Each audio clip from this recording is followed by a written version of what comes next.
We want to welcome you this morning to this regular meeting of the Drainage District Board of Directors for today, June 11, 2013. Present are Commissioner Cuellar, Precinct 1, Commissioner Palacios, Precinct 2, and myself. We have a quorum.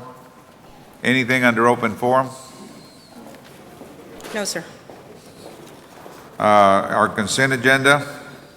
We have no concerns, and that's the only item we have on our agenda today, this Second. morning. Those in favor say aye. Aye.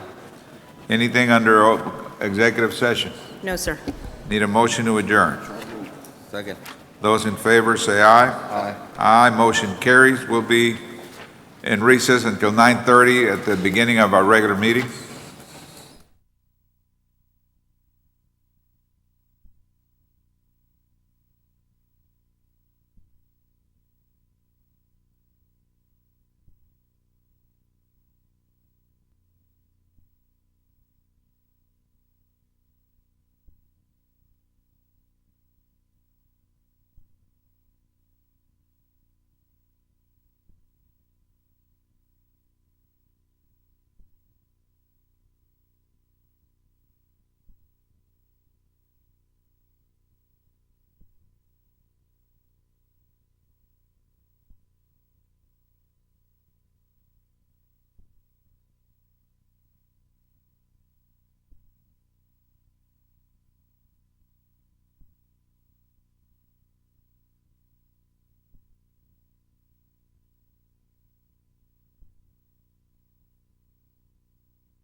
Good morning. We want to welcome you this morning to this regular Hidalgo County Commissioners Court meeting for today, June 11, 2013. Present are Commissioner Cuellar, Precinct 1, Palacios, Precinct 2, Palacios, Precinct 4, and myself. We have a quorum. Ms. Townsend, could you lead us in prayer, please? Or I'm sorry, the Pledge of Allegiance. Please join us in our Pledge of Allegiance. I pledge allegiance to the flag of the United States of America and to the republic for which it stands, one nation, under God, indivisible, with liberty and justice for all.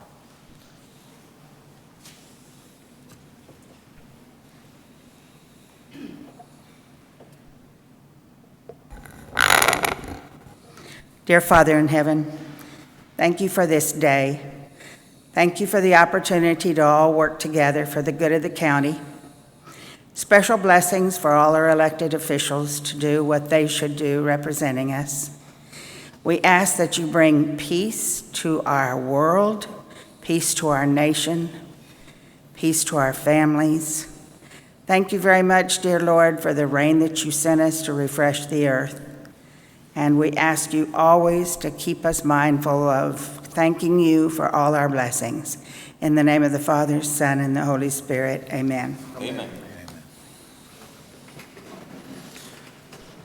Thank you, Ms. Townsend.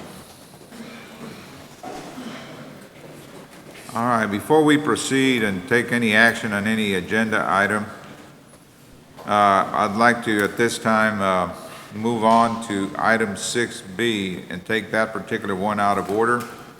We're very privileged and honored to have with us here this morning the members of the Hidalgo County Legislative Dream Team, if nothing else we can call them. They did an excellent job. We had a very, very successful session. And we're honored that they're here, and today where we want to present them with a resolution in appreciation for their hard work and their dedication to the best interest of Hidalgo County. And I know I want to recognize in our audience, we have the Mayor Pro Tem of the City of Edinburgh, Mr. Elias Longoria, Mayor, and the former City Council member, Mr. Gus Garcia, and our City Manager, Ramiro Garza. And also with us this morning is our newly appointed member to the University of Texas Board of Regents, Mr. Ernesto Eliceda. Welcome, sir.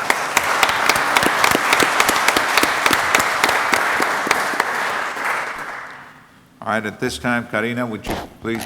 Absolutely. The item is item 6B. It's a resolution honoring members of the state legislative delegation from Hidalgo County for their accomplishments during the 83rd legislative session. The members of the Hidalgo County Legislative Delegation have played a key part in the growth and approval of projects being implemented in Hidalgo County. Such projects as a medical school, funding for transportation projects, compensated care for uninsured, and the regulation of the sale of food or merchandise along public highways. The Hidalgo County Legislative Delegation has achieved these accomplishments for the residents of Hidalgo County, and for that today we honor and applaud and recognize their efforts. And I'd like to introduce each of the members that are here with us today, and I'm going to ask you to come stand behind the podium with me up here. Present with us here today are the Honorable State Senator Juan Chuy Hinojosa. Thank you for coming.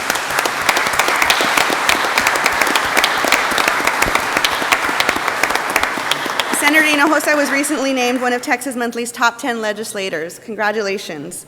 We also have State Senator Eddie Lucio Jr.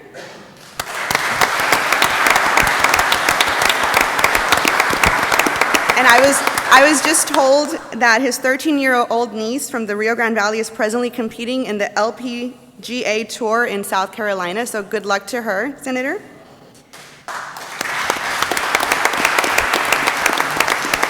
We have State Representative Terry Canales from District 40, and he's joined by his wife, Ms. Erica Canales.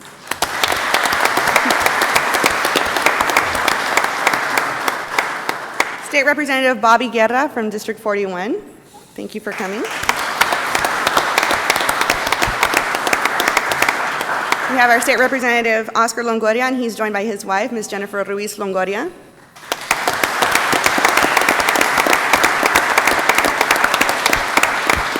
We have State Representative Armando Mando Martinez from District 39. Thank you.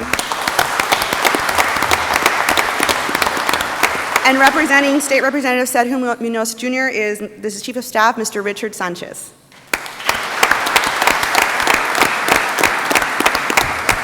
And if I may proceed to read the resolution. The resolution honoring the Hidalgo County State Legislative Delegation. Whereas the State of Texas 83rd Legislative Session commenced in Austin, Texas on January 8, 2013, Hidalgo County was privileged to have 7 legislators representing the interests of our area, including 2 senators and 5 representatives. And whereas the members of the Hidalgo County Legislative Delegation, in conjunction with their counterparts from neighboring counties in the Rio Grande Valley and with their colleagues throughout the state, worked tirelessly and diligently and in a bipartisan and regional manner to promote and successfully approve legislation benefiting the Rio Grande Valley and Hidalgo County residents. And whereas notable legislation authored or supported by our Hidalgo County delegation that was approved during this session, which directly benefits Hidalgo County and its residents, includes the creation of the new University for South Texas, which grants access to the Permanent University Fund, the creation of a medical school for South Texas with the first 2 years of classroom instruction to be located in Hidalgo County, funding for key transportation projects in Hidalgo County, such as $85 million for State Highway 68, uncompensated care fee on hospitals to help Hidalgo County care for the uninsured, and the regulation of the sale of food or merchandise in unincorporated areas along public highways, to name a few. The legislators also approved the state budget with increased funding for public education, funds to support the attainment of higher education, and considerable funding for mental health and substance abuse services and programs.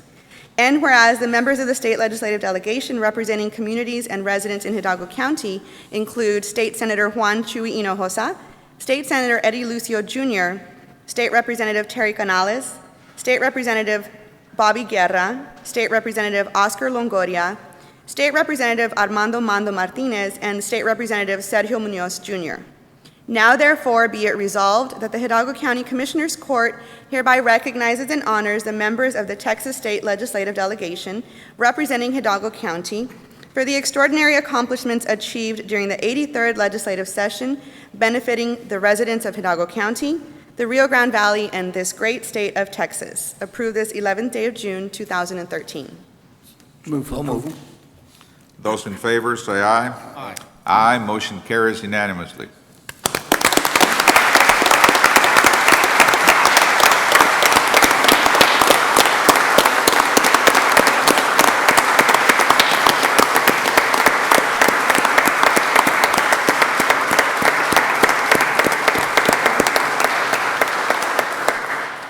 We have some individual awards to present the legislators, but before we do that, I'd like to open up the microphone to if any members of the court or any members of the state delegation would like to say a few words at this time. All right, well, let me begin by stating that I've been practicing law in this county now for about 39 years, a lot longer than I sometimes care to remember. And during that time, I've been involved in either, in helping people get elected to the legislature. And I can honestly and very sincerely state that this session is the best session, the most positive session, we got the most benefit than any other sessions that during the last 38 years. And I'm really very proud of our delegation. I went out there a few times to testify and talk to different people, and during all times, it was really a very good feeling to see our delegation at work, the respect that they enjoy with other members of the State House and the State Senate. It was very, very admirable, and I really want to sincerely thank them, each and every one of them, for their hard work. I know it takes time away from their home, their family, and their business, but thank you on behalf of the residents of Hidalgo County.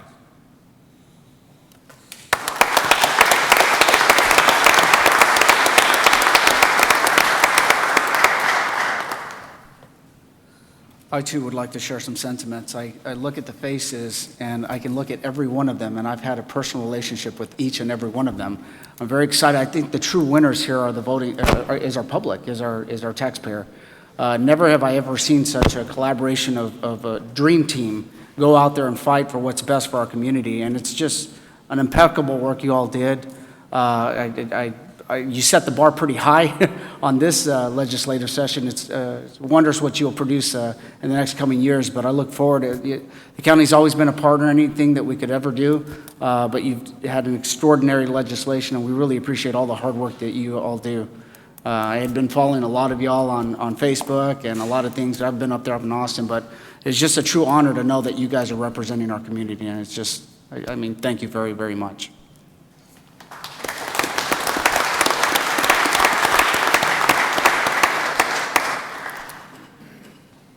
Well, what can I say?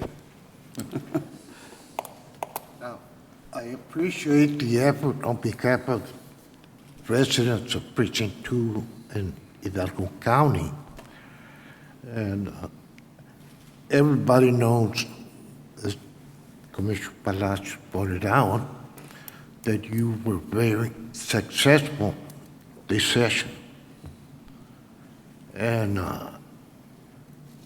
I'm looking for bigger and better things in the future. And I think that I've known some of you, I'm not going to say a long time, some of you, yes. But I think people in Hidalgo County can appreciate the effort and the time you put into representing the people.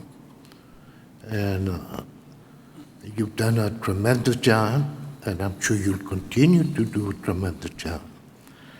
And, and you're always welcome in Hidalgo County, in particular Precinct 2. And all of you don't necessarily run for re-election in Precinct 2. But certainly, those of you that do, you have my 100% support. And I thank you for a job well done. Thank you.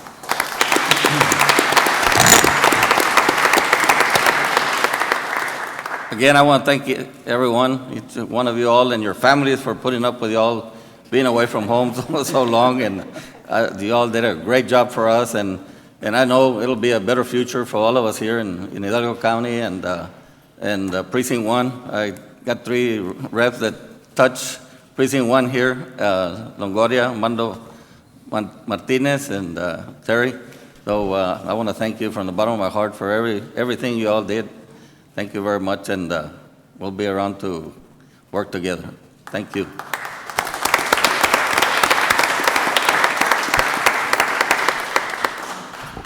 First, for myself and the delegation, we're very honored and very humbled to be honored by the County Commissioners Court. I will tell you that in all the years, 20-plus years that I've served in the Texas legislature, I've been honored by the voters that elect me. Many times I've carried legislation that are extremely important, not only to South Texas, but the state. And many times I've been named one of the top 10 legislators in the state of Texas. But I can truly say that this session, I authored, along with my colleagues, Senate Bill 24, which is the most important bill that I can recall ever carrying in the Texas legislature. For the simple reason that Senate Bill 24, as it relates to education, is really a turning point for us here in South Texas in terms of education opportunities by bringing together, creating one new university merging together UT Brownsville, UT Pan American, and having a medical school that's freestanding here in South Texas. What it will do, it will have a student body of about 28,000 new students. It will have more research money, more education opportunities, but just as important, forever it will change the face of South Texas in terms of health professions, health care, access to health, and more doctors, more jobs. It will also attract many related businesses to health care. For us, it's a tremendous accomplishment working together as a team. But I will also tell you that the Valley delegation stuck together. Many times it was contentious, many times there were general disagreements, but at the end of the day, we knew we had to work together, work out those issues among ourselves, and we did. And this is a very good example of how the local public officials, like Judge Ramon Garcia and the county commissioners, Mayor Richard Garcia, Mayor Jim Darling, and the private sector and the legislature work together as a team to make it better for us here in South Texas. And we took the regional approach to benefit all of the valley. I'll also tell you that I'm very proud of my co-authors, my dear friend, Senator Eddie Lucio, who played a very key part. He and I have worked together since we first created the RAC. I carried in the House. He authored the RAC in the Senate. So it's really a dream come true for us having reached this point in our careers. I'll also tell you that the delegation, I got a group of freshmen, rookies, but only in name. They were really assertive, really on top of the issues, and I have to tell you, they never got spooked. They held their own and refused to panic because many people thought this bill was going to die, but I knew, and so did we, that we just had to manage a process, and here we are. Thank you so much for honoring us. I just really want to thank you. Besides Senator Eddie Lucio, Senator Zaffarini, who also represents Starr County and part of the Valley. Of course, Chairman Seliger, without a doubt. Chairman of the Higher Education Committee, was a co-author of Senate Bill 24. And again, thank you so much for being honored. I look forward to continuing working with you to implement Senate Bill 24 to make sure we bring it to full fruition. Thank you so much.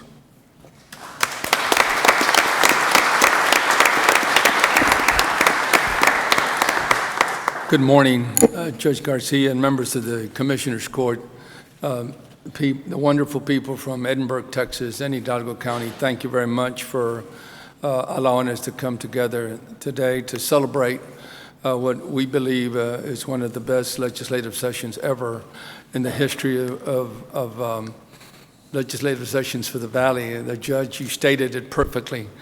I personally want to commend each one of you because you have a wonderful history of public service over the years. And as I mentioned before, county government is the closest form of government to people. On a daily basis, you confront every issue in the book.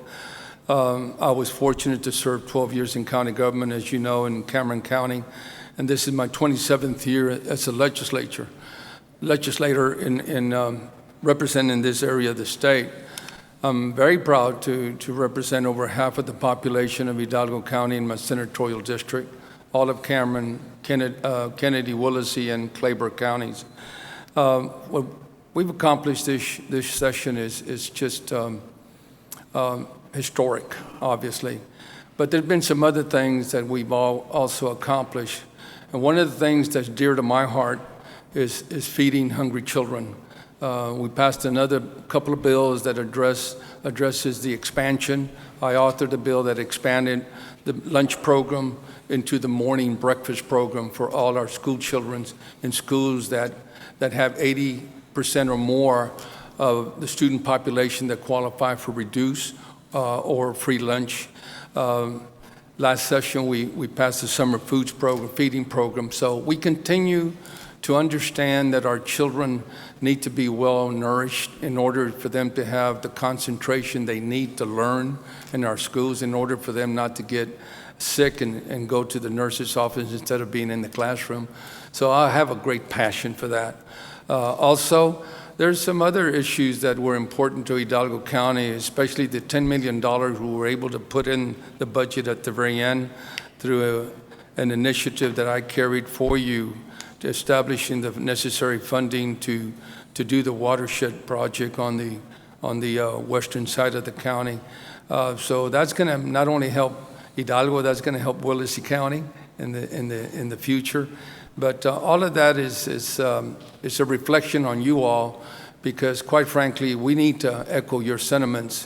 Whatever it is that you need us to do, we certainly have to step up to the plate. I was thinking a little while ago and brought a smile to my face when we talked about teamwork and bringing a team together. I think we're ready to take on the Miami Heat for the Spurs. I do want to say I enjoyed the prayer this morning. I took it in completely. I don't believe in silent prayer. I believe in praying out loud, and we do a lot of that praying at the Capitol, and it works. The power of prayer is important to a person like me who cannot separate my faith from my public service. It's part of it. Our decision-making is based on our faith and what we feel we must do that's the right thing for the people we represent. I could talk about a lot of education, pieces of legislation that we passed. I think the teachers are going to be happy. I think the students are going to be happy that we reduced the amount of testing that takes place before they exit out of high school, that we beefed up our programs to help kids not drop out of school. There's so many things that I'm thankful for, and one, I just became the vice chairman this session of the Committee on Education. So that gave me a bird's eye view of exactly what is going on in our state and what I can do to make it better for the education of our children. Healthcare, about the only thing I'm disappointed with is that we haven't expanded Medicaid, and I think we should. I think that we would probably get another couple of thousand primary doctors or family doctors for Hidalgo County, over 60,000, close to 60,000 people that are still uninsured we could address their health care needs. So we still have a lot to do, and I think you're right, Commissioner. We expect to do bigger things and brighter things in the future. But we have an incredible team, as you mentioned. The rookies are no longer rookies. They're veterans now because they stepped into a legislative session that was like no other. So I'm very proud of each and every one of my colleagues. We will continue to echo your sentiments, and I want to thank you again from the bottom of my heart for allowing me to be part of the Hidalgo County family. I feel like I'm an integral part of you, and I will continue to do my best to step up to the plate for you all. Thank you kindly. Now, it would be my honor. Are we going to do it all together? Or do you want to do it? They promised to keep it brief. We have some awards to give them individually. We'll do that when they finish saying a few words. After all of them speak? All right. I promise I will keep it brief. No, please. I want to thank you, the county commissioners, for this award and the recognition. I've been a member of a lot of different groups in the short time I've been alive, and I've never been more proud to be part of this group. We fought amongst each other. We fought for each other. We ended up like a family leaving that capital, and with a love for this county. And the love for this county has brought the accomplishments that we recognize here today. The medical school, I won't rehash the profound effects that it will have on this county, on South Texas. We fought for education. We replaced some of the major cuts. For instance, Edinburgh will receive $12 million more this coming session, this coming year. I just want to leave you with the sentiments that I'm extremely proud to represent my district. I'm extremely proud to be a member of this delegation. And there are no words that I could express to this body or the public to tell you how proud I am of what we've accomplished and the people that I've accomplished it with. Thank you very much.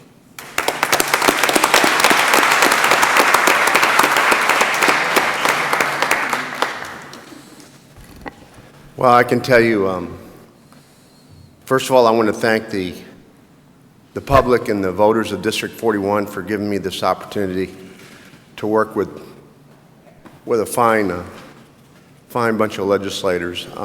I think that we all worked, you've heard that, and you're going to hear that we all worked very closely together. We were looking out for each other, watching each other's backs, and that was very, very impressive. For those of you that know anything about me, unity is very, very important, and I think that's how we get things accomplished. I have to thank our two senators for demonstrating their leadership and working with us, especially the freshmen. And I also have to thank Speaker Strauss for allowing us to serve on committees that he placed us on that really help Hidalgo County and Cameron County and South Texas.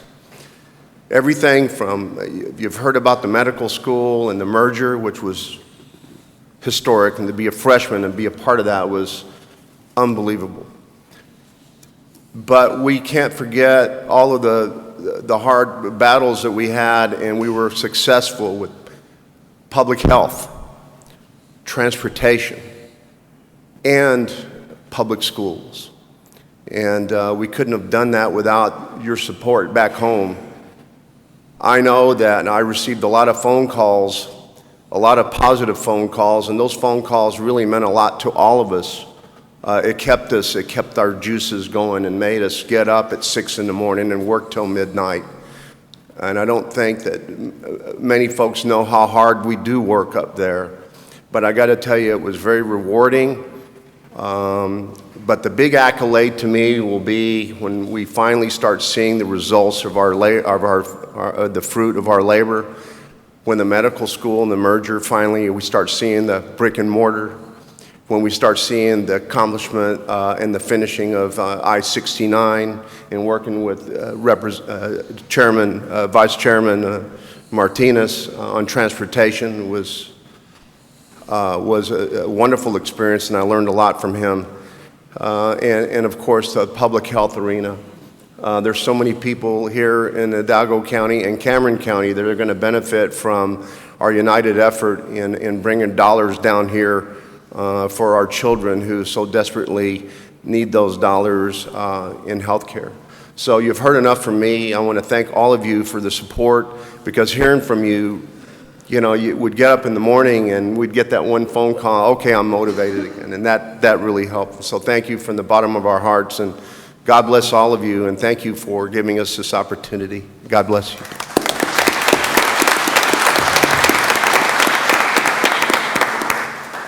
Good morning, Judge, Commissioners. I want to thank you for bringing us out here today. We couldn't have done this without the delegation here, along with the other members that couldn't be here, and without you guys. I saw the county judge out there several times. I know that I was taken away from his family, from his work, but he was out there dedicated for the county, acting as an activist and trying to be proactive and make sure we were getting things done that we needed down here. Commissioner Cuellar called me on several occasions. He would call my cell phone. I'd be back and forth playing phone tag with him, and he was concerned about a lot of the issues that were going on. Commissioner Palacios was out there. So I want to thank you guys for making the effort to make sure to keep us in check one. And a lot of times there's a lot of legislation that's getting passed. Sometimes we don't know it's directly affecting us, but you may catch wind of it and for informing us, and I want to thank you guys for that. Clearly, we couldn't have done this without the senators. Senator Lucio, Senator Hinojosa paved the way. And I mentioned a moment ago, it's easy when they bull rush through it and we just walk behind them, and that's kind of the way I felt. I mean, these guys would get it up to the goal line, and then you'd have Bobby or Mando punch it in. So it was good. And I'd like to leave with this. I never thought in my life that I would spend more time with Bobby Guerra than I would with my wife, but it did happen. There was a time where I was seeing Bobby every day and every night, and I said, what is this world coming to? But with that, I thank you guys, and we look forward to working forward. In the next couple of years, hopefully we'll go back, and I know we're going to work together. And winning the first championship's easy. It's bringing back the second one, so hopefully we can do that. Thank you. Good morning, Judge and Commissioners, and all the citizens of Hidalgo County. What a privilege and an honor to be with you today. I am just so happy and honored to serve with such a fine delegation, and I wouldn't want to serve with another finer delegation than the one we have today. So let's give all these gentlemen a round of applause for the hard work they did. Great group of gentlemen. But you know, ladies and gentlemen, it's all about vision, and the vision that each and every one of you all bring from this county, so that we can continue to support that vision and to push that vision up in Austin. So it is through your hard work and talking to each and every one of you, talking to your offices, and what we could accomplish together is how we succeed. So I thank you for your hard work and your dedication, and all of the members and the citizens of Hidalgo for continuing to elect these fine people so we can continue to be your voice in Austin. Thank you very much. May God bless you, and may God bless Texas. Mondo, hold up. I'm not off that easy. Toot your own horn? Oh, Highway no, I 68? think it's about all of us. It's a team effort. I got it too. We have a regional vision.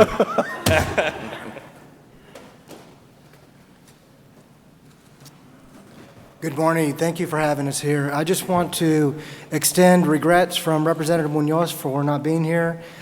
He missed a great opportunity here to be recognized by local leadership, and our people from home is a high honor, and we do thank you for that. We enjoyed working with the county. We look forward to keep pushing forward, and with that, I'll say thank you again.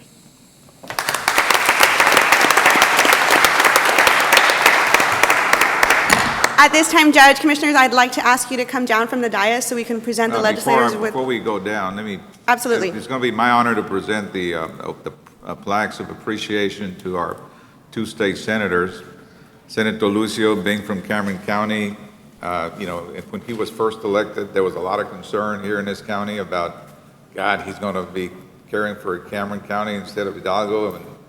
But clearly, Senator, you have demonstrated your passion for the best interest of Hidalgo County, and in behalf of the residents of this county, we sincerely want to thank you for all of the hard work and all the caring that you have done throughout these years as our state senate representing us. Thank you. And Chuy Hinojosa. Chuy, born and raised in Hidalgo County. What did he say when he got elected? From the cotton fields of Peñitas to serving in Vietnam, to attending Pan American University, graduating, being elected to the State House, being elected to the State Senate, being selected as one of the top 10 senators in this state, and clearly has done an exemplary and very commendable job. Certainly an honor to call you a friend, along with my good friend, Senator Lucio, and we sincerely appreciate the hard work that you two gentlemen have done for us in this county.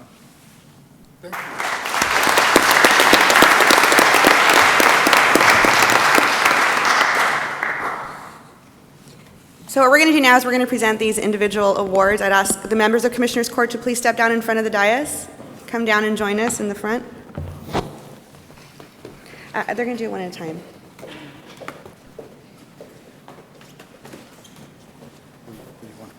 It's Senator Chuy.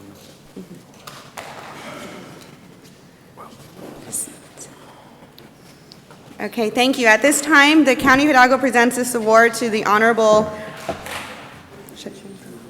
Eddie Lucio, Jr., in appreciation for your extraordinary accomplishments achieved during the 83rd legislative session, benefiting Hidalgo County and its residents. Congratulations.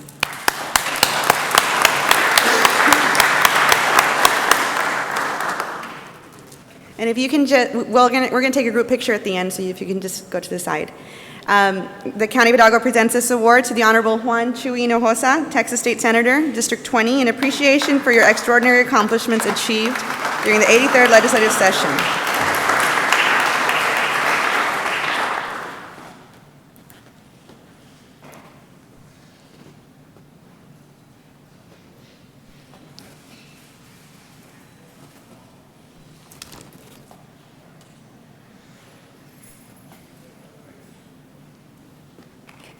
We'd next like to present this award to the Honorable State Representative Terry Canales, District 40.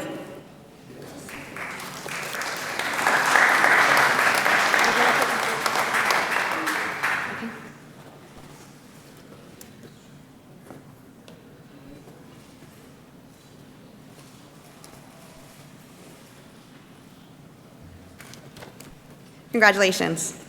Next, we'd like to present this award to the State Representative, the Honorable Bobby Guerra, District 41.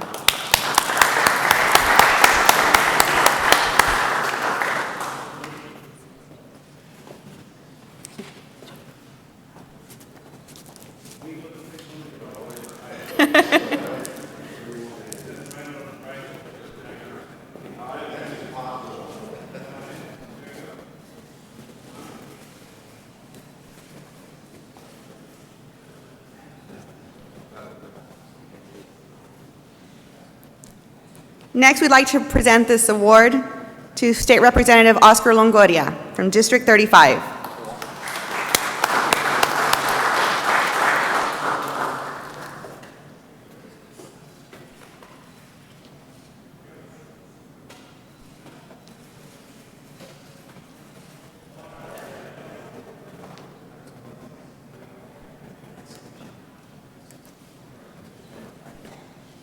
And Hidalgo County Commissioners Court presents the same award to the Honorable Armando Mando Martinez, State Representative from District 39.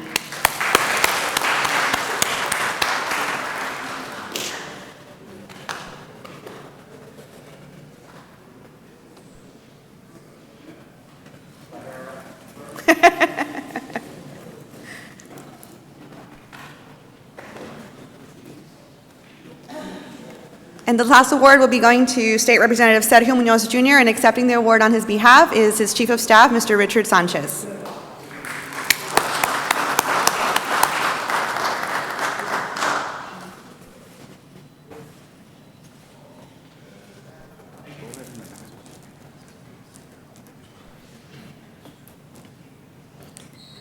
Thank you very much. And if we can have a group picture with all of the representatives and senators, please join us in the front for a group picture. See if we can get everyone in.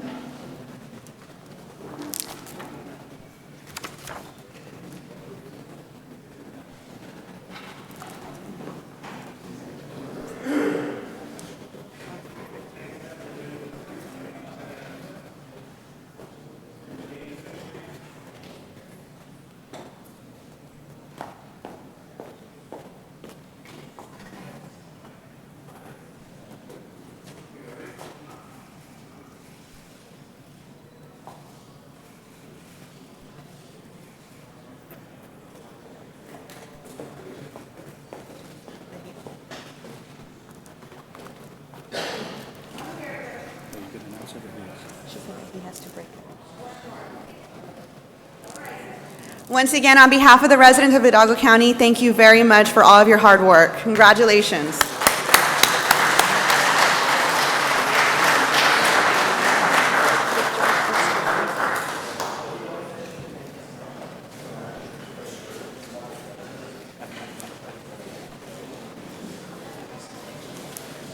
We'd like to invite all members of the audience to join us outside for a brief reception. We have some pastries in celebration of this recognition.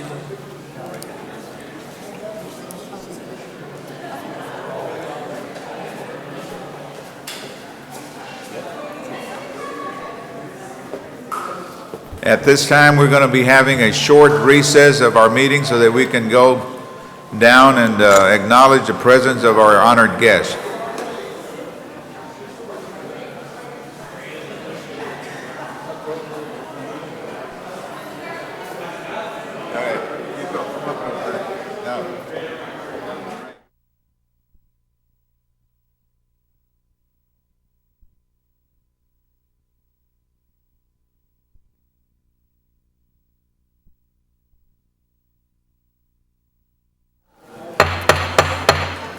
All right, we're going to be reconvening our meeting.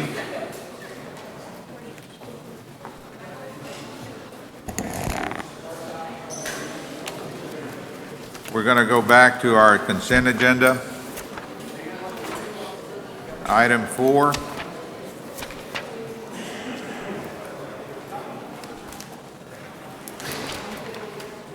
Mr. Ofracio, any concerns? Yes, Judge, I would like to ask that consent agenda item 5C and 9F1 be pulled for discussion. Move for approval of consent agenda excluding 5C and 9F1. Second. Those in favor say aye. Aye. Aye, motion carries. Consent agenda item 5C, there is a typo on the agenda caption. The account number should read D360.82.000.4251.00 instead of the number that is stated on it. Move for approval of 5C with corrections as read by the auditor. Second. Those in favor say aye. Aye. Aye, motion carries.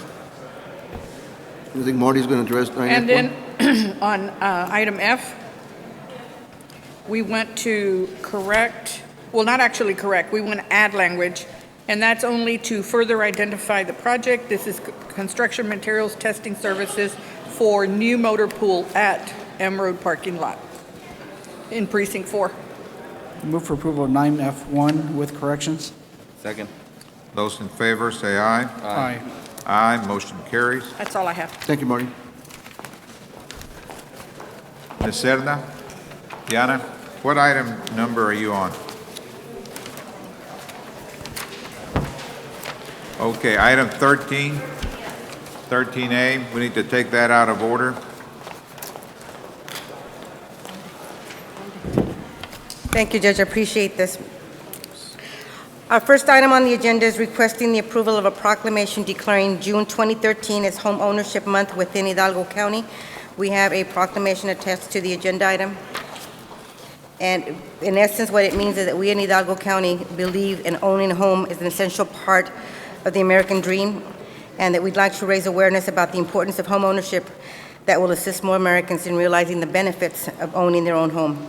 So therefore, we would recommend that the County Commissioners Court approve our proclamation. So moved. Second.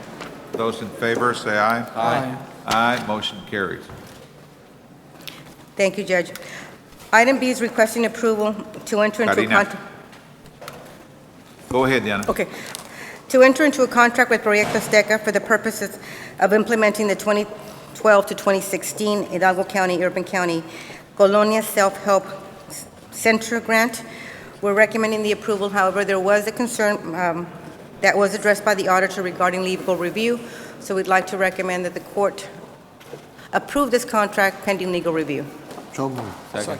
Those in favor, say aye. Aye. Aye, motion carries. Item C is requesting, I'm sorry. To enter into a service provider contract with a nonprofit organization that has demonstrated the ability to carry out Colonia self-help activities. We had the proposals evaluated, and we'd like to recommend that your approval.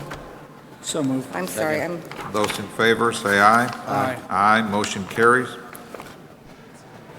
Okay. Item C is on behalf of the City of La Villa requesting the authority to purchase fire station equipment, which is a compressor for the La Villa Volunteer Fire Department. This compressor shall be an integral part of the building. Purchase will be made by Costco Industries, contract number 363-10, a buy-board vendor. The amount of the purchase will be $36,048.60. Move for approval. Check. Those in favor, say aye. Aye. Aye, motion carries. Item D is requesting a public hearing, Judge. regarding Before I our- convene a public hearing, can you make a brief comment about Yes, what sir. the amendments are and how they're going to impact the area? Yes, sir. What happened was, remember when I came before you on the action plan and we said we had no idea what the allocation was going to be for the fiscal year?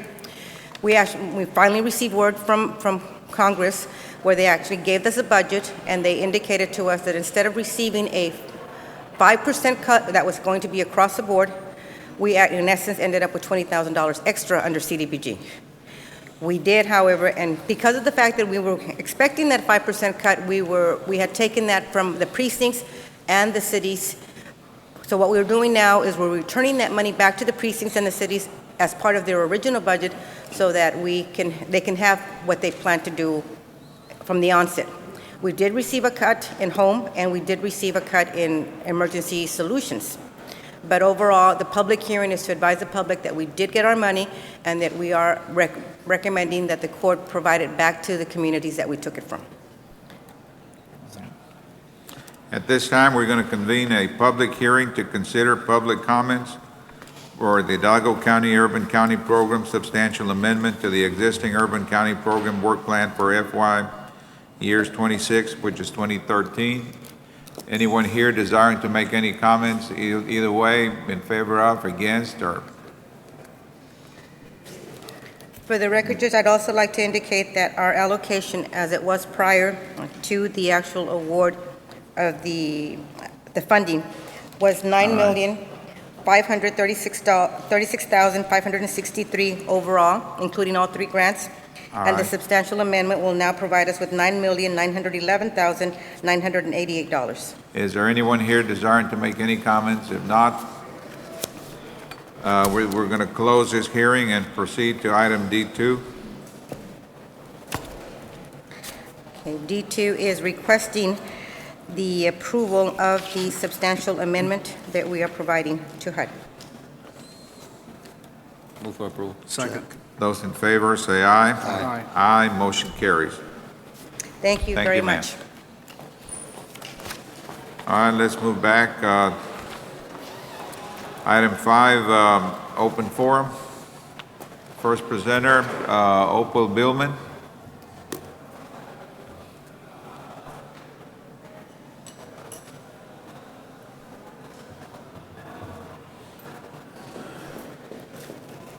Good morning. My name is Opal Billman. Joe filed for divorce in May of 1996. As I stand here today, there is not and has never been a fair share of our community property awarded to Joe and a fair share of our community property awarded to me. The court did not give a settlement of our community property to Joe and me.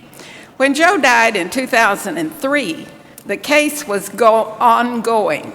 It still is, even though state law specifically requires, because of Joe's death, the case must be dismissed. That was 10 years ago. Our community property is 72 acres of debt-free land with capital improvements. The land and the rent which the land produces both belong to Joe and me as our community property. For a divorce settlement, the court awarded us $650,000 debt.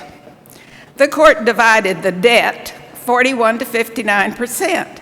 Who is holding this debt? Was a beneficiary appointed so he could buy the debt imposed on us by the court?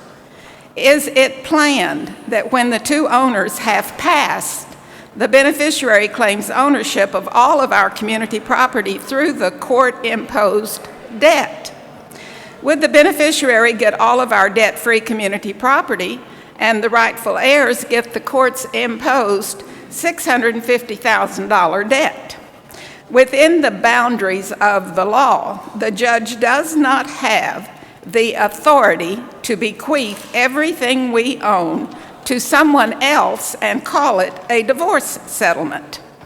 Evidence which is limited to one side, the state, is still being compiled, while I am confined and blocked from enacting and defending my rights. If purpose of the evidence is for the third trial, which is being held over my head, or the inevitable probate, all of our community property is just plain being railroaded to someone else for free. Everything we own. It is now 2013. This case was filed 17 years ago. Joe died in 2003. 10 years ago. The case was ongoing. It still is. Barratry is the persistent incitement of litigation which results in loss to the owners by an unlawful or fraudulent breach of duty. For the court to bequeath our community property, then use barratry and false imprisonment to protect that decision is outrageous. I want all entanglements by the court of private property owned by Joe and me and still held invalid deeds by us made null and void and the case dismissed. I want my freedom and the release of our community property. When Joe died, state law passed his community property to his 3 rightful heirs, and my community property to me. That's Texas state law. False imprisonment is a crime, and barratry is a crime. And I thank you very much for your time. Next presenter is Jose Saldaña. Pepe. Good morning, sir.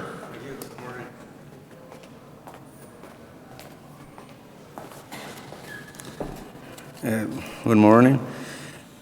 County Judge, Commissioners, my name is Jose Pepe Saldaña, and I am the Precinct Chairman of the 48, which represents South McAllen with the Democratic Party.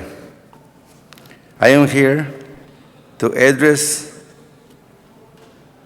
your concerns of the proposal voting centers.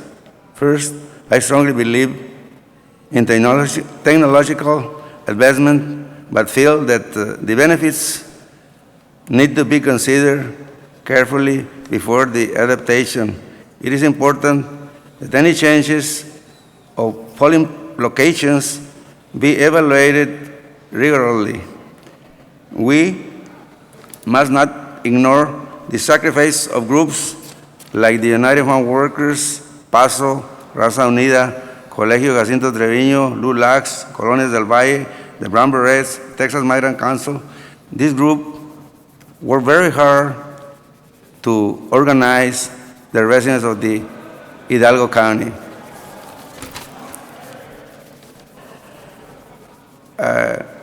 I also want you to know that the residents of Hidalgo County, the majority vote Democrat. So the Hidalgo County is a special county for the Democratic Party. I ask you to please consider all aspects of these voting centers when you vote on this issue. I also would like to commend Judge Ramon Garcia and this Commissioner's Court for the unity and dedication of working for the best interests of the residents of Hidalgo County. Thank you. Thank you, sir. Our next item is item 6A, the report. Rick, why don't you wait and see what the governor is going to do? I think the deadline is Friday to either sign or veto some of these bills. And next week you can report to us as to which ones have become law. All right, thank you, sir. Item 6B, we just completed. Item 6C.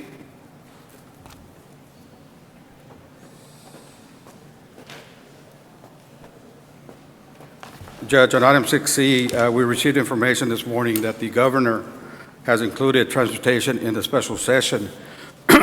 So we're going to go ahead and just pass on 6C. What's at stake here, Judge and Commissioners, is an estimated $900 million in additional highway funding. So that's going to be addressed during the special session. Thank you. Thank you, sir. Item D, update on I-69. That's Michael Leo for Bobby Real County Judge's Office. Really brief update on I-69 designation. We're just going to pass out a short email making an announcement on another historic event for the county. We happen to have Mr. Andrew Cannon from the Hidalgo County MPO who would also like to share a few words. Morning, Judge, Commissioners, as some of you already may know, good morning, first of all, thank you. July 15th is the date, I believe, will be the ceremony for the unveiling of the I-69 signs. The Valley Partnership is taking the lead on this and the coordination. We're doing weekly phone calls with the I-69 Alliance, TxDOT, the 3 MPO offices in the lower Rio Grande Valley, as well as the Valley Partnership. The location has not yet been determined. We're looking somewhere mid-valley to make it easy for everyone to have one ceremony indoors all at one time for the 77 and 281 signage. And it's my understanding that possibly the week leading up to that, about 2 weeks before, TxDOT will start putting up the signs. They have the overhead signs for the expressways made. They have 9 signs made right now for the interchanges. I understand that 5 will be going on our interchange, 4 will be going on the interchange for 281 and 77. 83 and 77 in Cameron County. They'll be working on the exit and on-ramp signage. But leading up to the ceremony, they're going to try to see if there's a possibility to do a photo op with the elected officials, you gentlemen and others, our state legislators as well, for the I-69 unveiling, the leading up for the ceremony that will be on the 15th. As more information comes about, I'll be sure to share that with your offices, and we have all of you included on the invite list, of course. So it's a tremendous event for us here in the Valley to finally get our 2 interstates recognized down here. Thank you, sir. Thank you, Andrew. Item 6E.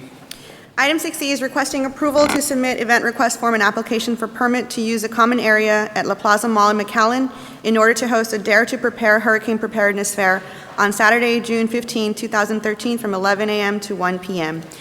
These are the requirements by La Plaza Mall. There was some concern with some of the language, but we have submitted revisions to La Plaza Mall, and they accepted our changes as recommended by legal counsel. And La Plaza Mall was the one who had contacted us to host one of these Dare to Prepare fairs. As you know, we're having them in community centers throughout the month of June to educate and inform residents about hurricane preparedness. So this Saturday, if anyone is available, you're doing your shopping for Father's Day, come on out to the mall. and you can join us there. We'll be sharing some information on that. And just for the record, Valda asked me to read the changes to the agreement, the application for the permit to use the common area. The paragraph identified as general release and indemnity will be adding to the extent permitted under the Constitution and laws of the state of Texas. And it's lowering the insurance limit, changing from $2 million to $1 million. And with that, those legal counsel has approved these revisions. La Plaza Mall is making those changes, so I would request approval with the changes as approved by legal. All right, we have a motion to approve and a second. Those in favor, say aye. Aye. Aye, motion carries. Thank you very much. Thank you. Item 7, Mr. Guerra. Thank you, Judge, Commissioners. Item 7A, 1 and 2, there's no action to be taken unless there's action needed further down the agenda. Item 7B is a report on the old or former administration building, the courthouse portables, and any situations that have occurred since last. Judge, Commissioners, just as a brief update, we are at the point that we will be going to the City of Edinburgh for an occupancy of the portables. This past weekend, we had two representatives from Ramtech who did a walkthrough of the buildings, addressing any little issues or any issue that needed to be addressed. Today, we should be finalizing the fire extinguishers in all the right locations with respect and the inspections. And a couple weeks ago, we did meet there at the courthouse so that we could finalize the hookup of the gate, the automatic gate, and the generator that it would be the generator that would support that in case the lights were to go out. So again, I did have a conversation with one of the judges. They are ready to move, and so everything's online with respect to, and I would suspect in the next couple of weeks you will see some activity. Next couple of what? Next couple of weeks we'll have some activity is to start moving the courts, utilizing the modulars.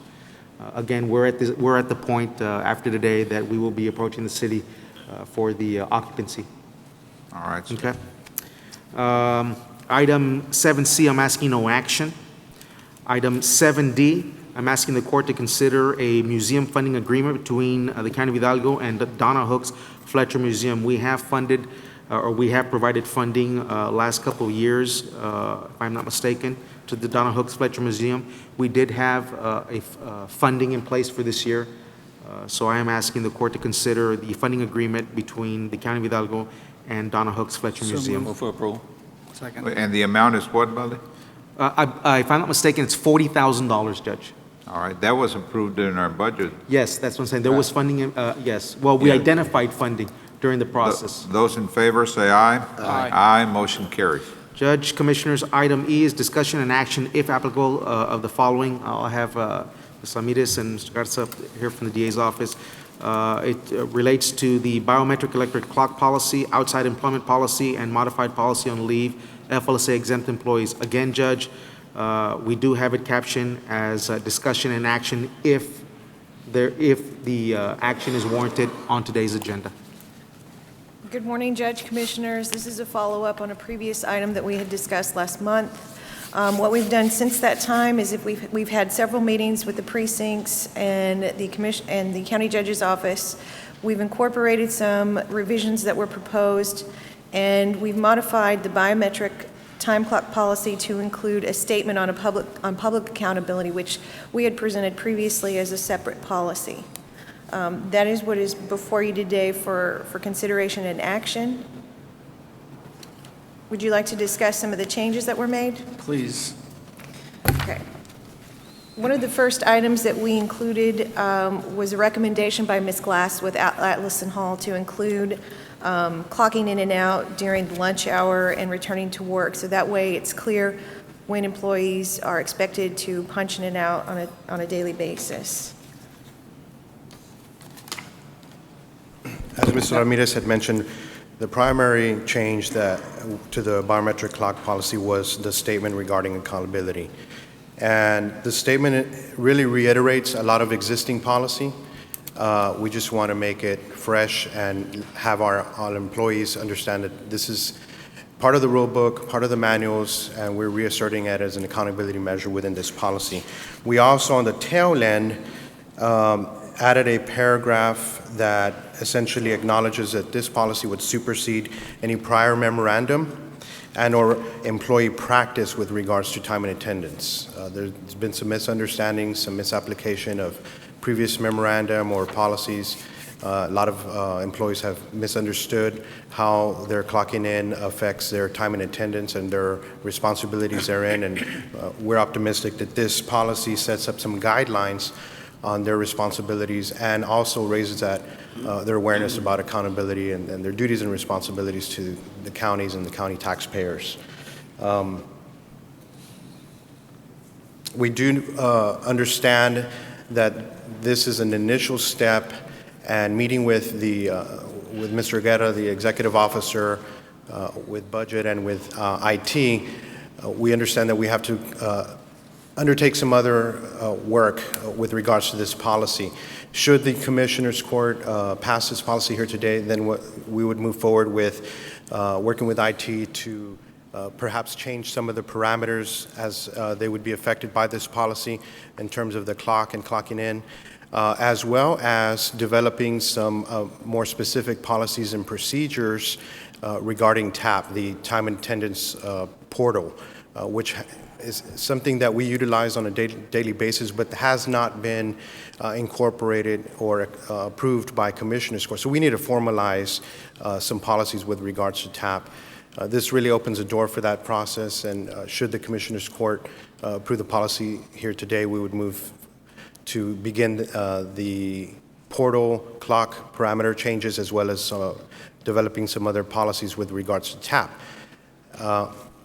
What is, excuse me, what is the plan to communicate to staff of the changes? We've spoken with HR about this. We had, as part of the policy here today, we included an acknowledgement form. We're in the middle of revising the manual. I have been working with the civil service attorney, with HR and other departments in revising the manual, and we are making very steady progress. It will likely be incorporated into the manual. In the interim, we would work with HR to promulgate, and the precincts to promulgate the policy to all employees and have them acknowledge the policy as it's written today. Victor Josie, just a simple question. Obviously, this is not limited to exempt, this is everybody, exempt and non-exempt employees, right? Not limited to just a certain. That's correct, Commissioner. So that county precinct offices, general Yes, fund that's departments. correct. And in our meetings, we have recognized that the precincts, the elected precinct commissions already utilize the clock-in process. Everybody has a different way that they utilize it, but they do utilize it. They utilize it for their non-exempt and exempt employees. It would apply to both non-exempt and exempt employees in the departments as well. Would that be also elected officials? Elected officials and non-elected officials be applicable? The policy is clear that elected officials may direct their employees to clock in and clock out as appropriate. But as I mentioned, Mr. Ofracio, we haven't had any problems with the precinct and the elected officials in clocking in and holding their employees to a certain level of accountability. All right, so you're saying elected officials have the option of not utilizing this system? Well, they're utilizing the system already. No, but the policy says that they have the option, right? That's correct. All right. They have that discretion. You mean themselves individually or their staff? No, the staff. Okay. Not so much the elected officials, the staff members. So you're saying the elected officials have the option not to utilize it. Just the other issue that I wanted to bring up is we need to have some procedures to document how employees are going to certify that the hours were worked. We had cases in the past where employees were arguing that the amount of hours they got paid was not the actual hours they worked because they didn't sign any document to that effect. So I think we need to make sure that employees and their supervisors sign off on the timesheets. Well, and may I add something to that with respect to what Mr. Ofracio said? Yes, I've had that same issue come up that they say that those are not the hours that they work. But the question that I asked those individuals, did you acknowledge those hours? Well, yes. Then why didn't you bring up the discrepancy to your supervisor or to your elected official or to whomever you report to? And they don't have an answer to that. And so, again,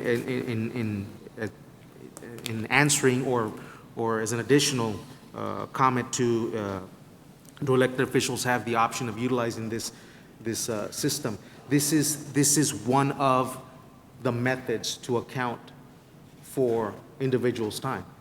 And so if an elected official, and the only example that I can think of is, and it's a specialized area, is law enforcement with respect to individuals that have duties that the undercovers and the operations, and so they're going to have a different method to account for that time. And so again, when we looked at this and we're working with legal, we determined that, or we asked that this become an official basis, but we're not saying that this is the definitive way of accounting for the time. This is an official basis for accounting time. And as I understand, we probably have somewhere around 85–90%, I think, of the county utilizing the biometric. And so this is going to cover a large percentage of the county. And again, those other areas are going to be very specialized, and we'll come up with a method so that those individuals or those officials that deem to use an alternative method, that they disclose, this is the method we're going to utilize. Obviously, Mr. Ofracio's office would need to know what method they're utilizing when it comes down to his office doing an audit. Josie. Well, what do you mean that elected officials can have the option to tell their staff to follow or not follow this? Judge, right now, the official. Because most of our employees, they work under elected officials, the clerks and right, my office, all the commissioners. Right, but as Victor and Josie stated, all the elected officials are working and utilizing the biometrics, so I don't think that's going to be an issue. What I'm saying is that right now, the official method is the timesheet, which is the paper timesheet. And so we're including the biometric. But once you allow options, I mean, you're creating a special group. Everybody follows it except this particular group, because that elected official said it doesn't apply. Well, I think Mr. Guerra was specifically using the sheriff's office or law enforcement as an example. Law enforcement, I understand it. Right, that's the example I'm That's using. where he was going to. That's the area that I'm looking at. Okay. Is this going to stop the 4-hour workdays? Yes, Judge. And Because, as another, even though 2 years ago we told people that they didn't apply in this county, they've still been doing it because of some memo that came out that put the issue in question. And so people have disregarded the letter, a memo, a policy, or whatever we call it, a directive that was signed by all members of the court back in January of 2011, and have kept on having their 4-hour workdays. that's addressed within the policy, and there is a potential for disciplinary action. Is this going to stop the issue of somebody calling in and say, clock me in, I'll be there in a while? We've included that in the policy as well. In addition, in the time and attendance portal policies that will be forthcoming, that will be specifically addressed as well. Right. And just to give you another example, as we had discussed within our own office, within the district attorney's office, Mr. Guerra has indicated that staff will be clocking in and out as directed by the Commissioner's Court policy. However, he cannot apply that to his professionals. So that's the example that we've given with some of these other elected officials that may not be able to direct all of their employees to clock in and out. It's going to be as they deem appropriate. I think supervisors need to be made aware that if they go along with a violation of this policy, that, that this will apply to them. And under the policy, the supervisors have some responsibility as well. Judge, I think I would like to clarify something. It is my understanding that everyone utilizes the biometric system for payroll purposes. You got to submit to the payroll system 80 hours in order to get paid every 2 weeks. However, not everybody utilizes the system to document the actual hours worked. That's the difference. So everybody uses it, but to document the actual hours worked, they don't use it. Mm-hmm. Because at this time, Mr. Ofracio, the actual timekeeping method is the time and attendance form. That's the approved form for time and attendance for payroll purposes as of right now. So that is why this is going to be an additional basis for timekeeping. And that's the problem that the county has been having, Judge, that I get calls from time to time that individuals are not actually working the hours that they claim. Yeah, so do we. That's the And- purpose of trying to address it. So if you're not going to make it the official system and require everybody to use it, we're still going to be going back to the same thing. Well, My we're opinion. trying to prevent it, and we're relying on Josie and Victor to come up with what they believe is a legally acceptable way of doing it. Yeah, but it's not a legal issue, this is a management issue, Judge. The managers need to make sure that employees are where they're supposed to be. Well, we got our HR director. Is this going to stop it, Esther? Can you come over here? What?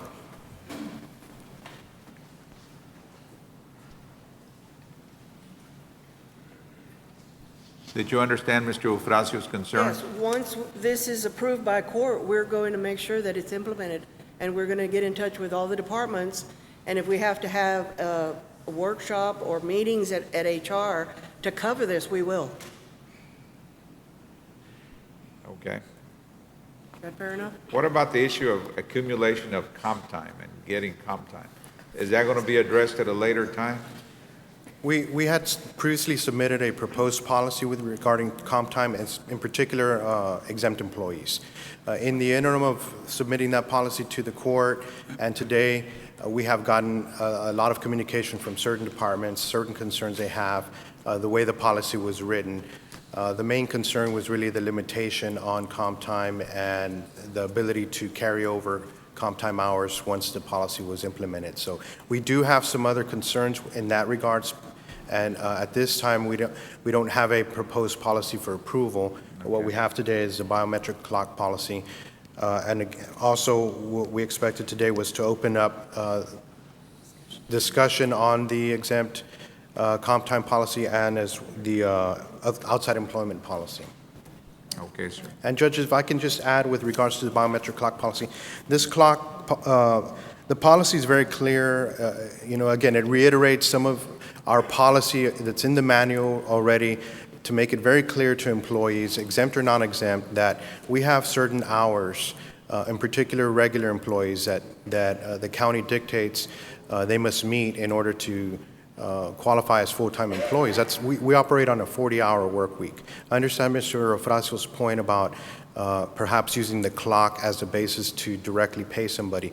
But the clock, without really ascertaining the significance of TAP and not having any real action previously on TAP and how the county uses it, we can't really go there yet. We need to really develop a policy for TAP, have the county approve it, and then we can have that consideration. TAP is the system by which an employee who wants to refute the hours that he may have worked based on the clock can submit modification, can submit for leave, can submit for comp time. That system considers all of those things. It's reduced to a time and attendance card, and that's what ends up at the treasurer's office, auditor's office for payroll purposes. We haven't had any real problems with that system. What we have is had some accountability issues, and we believe that this policy addresses that. But I don't think everybody has access to TAP, so they rely on the timekeeper for those purposes. I don't disagree with you, Mr. Ofracio, and that's certainly going to be a consideration we're going to take when we develop a policy and procedure with regards to TAP and use of TAP as a payroll measure. All right, any other questions on this policy, proposed policy? Brennan over there. Oh, Mr. Ramirez. I'm sorry, as a point of information, the time and attendance system has a web portal that is available to all county employees. All county employees have a login with a password. They can go in and see their time, their available leave, any modifications that need be. The system is designed for that. Maybe we need to loop back around and inform everybody of how this works and get everybody on the same page, but that does exist. The problem we have, though, there's a lot of field employees. that are Exactly. not- So we need to reach out to them and maybe bring them in and say, this is what you would do, address your timekeeper or have a kiosk or something to that effect. There's even a way to get your time on the clock by keying in certain keys. So it's something that we can definitely reach out to employees to show them how they can have access to their information and loop back around and say, okay, you know what, I'm missing time here. How do I fix it before payroll submitted? Thank you. All right, thank you. Any questions? If not, are there any motions on this issue?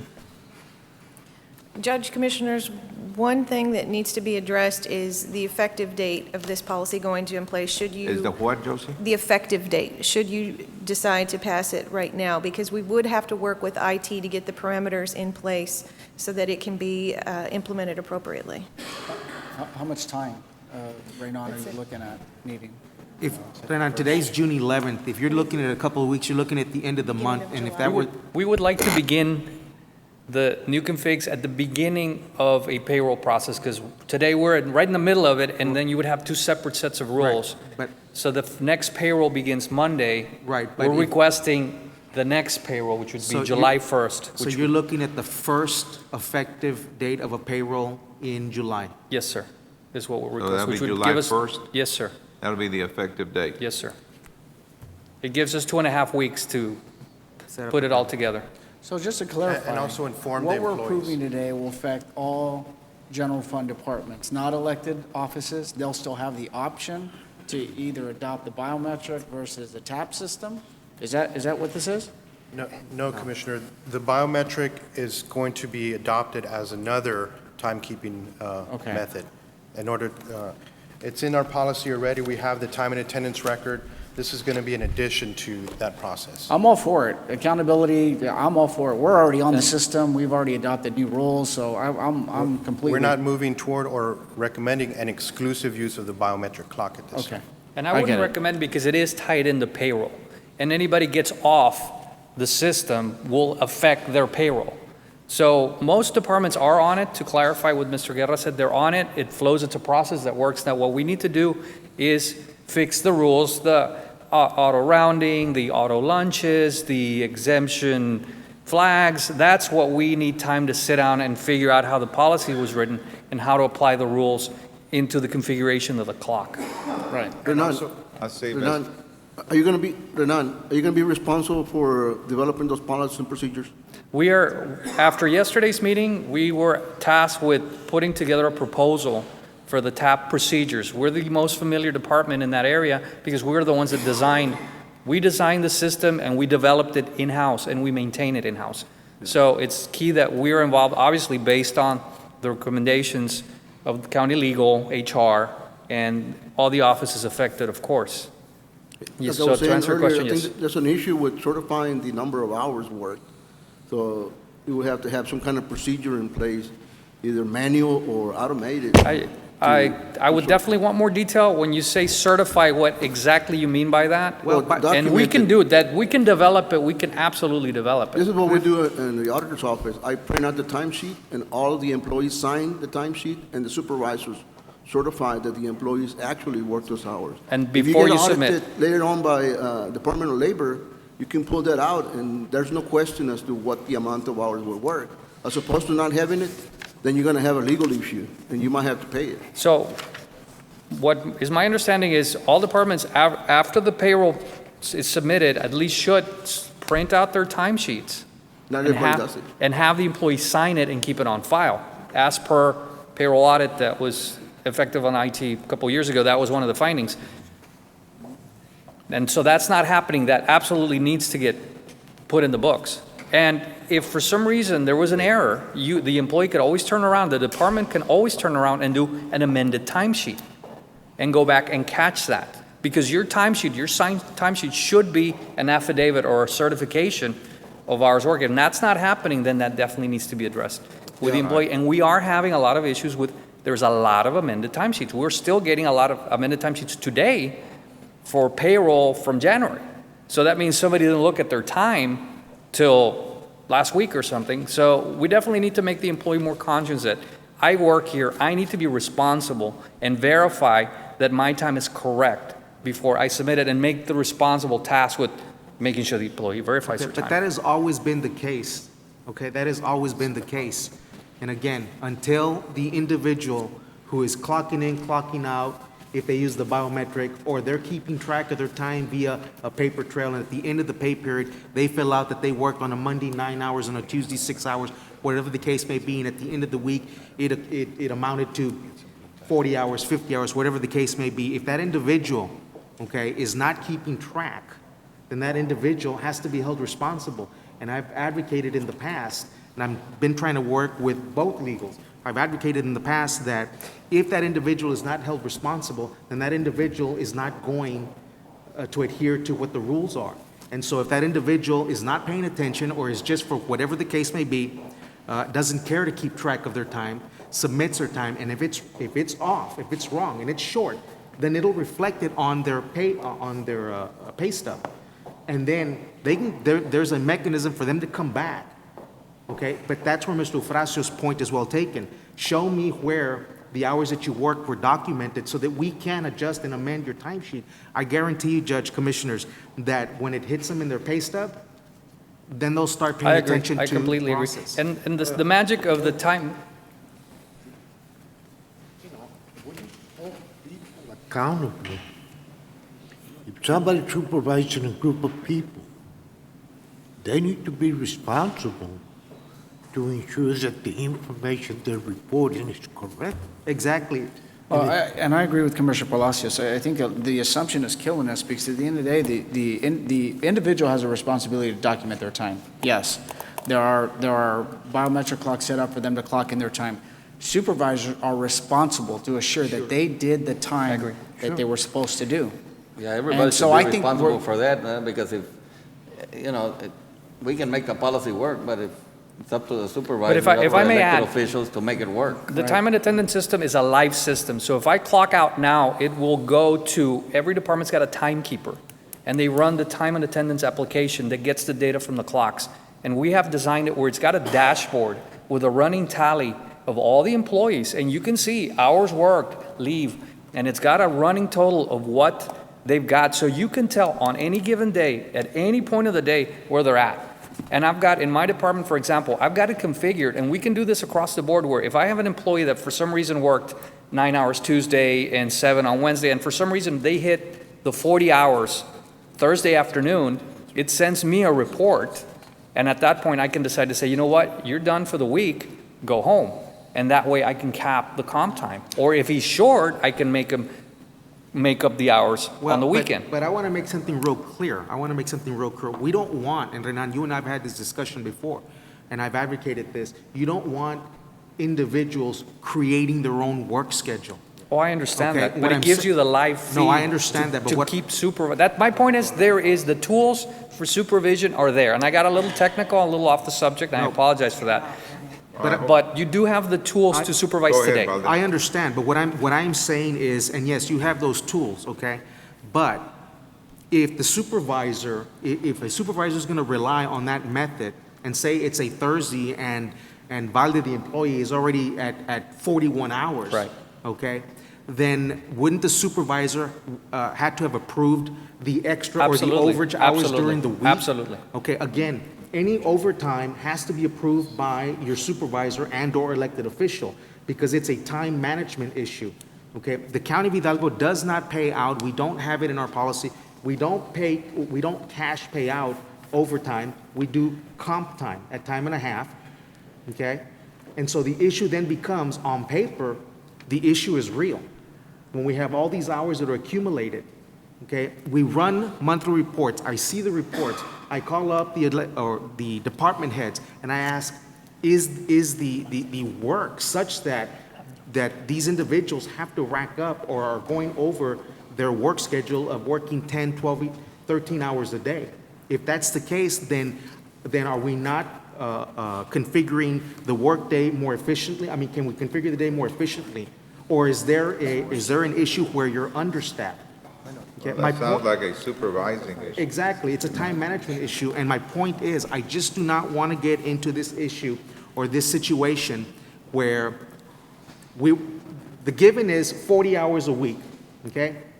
But I want everyone to remember that our work week, I say generally, the bulk of the work week is Monday through Friday with the majority of our services. Our law enforcement is 24/7, Monday through Sunday, 365 days. And the point I'm trying to make is, I don't want a situation created where, for the sake of argument, Renan, that you have 3 individuals that have now gotten to 40 hours on a Thursday morning or Wednesday afternoon, and you're gonna let 3 individuals off on a Friday. Well, you're short 3 individuals. And my department may have been the wrong example because we do a lot of repair work afterwards. I just don't want a I don't want that duly noted. situation created. Okay. Then why don't we let Virginia say what's on her mind? Well, Virginia's out of the loop, kind of, but just listening and paying attention. Number one, please make a decision today. I don't want to see it go on.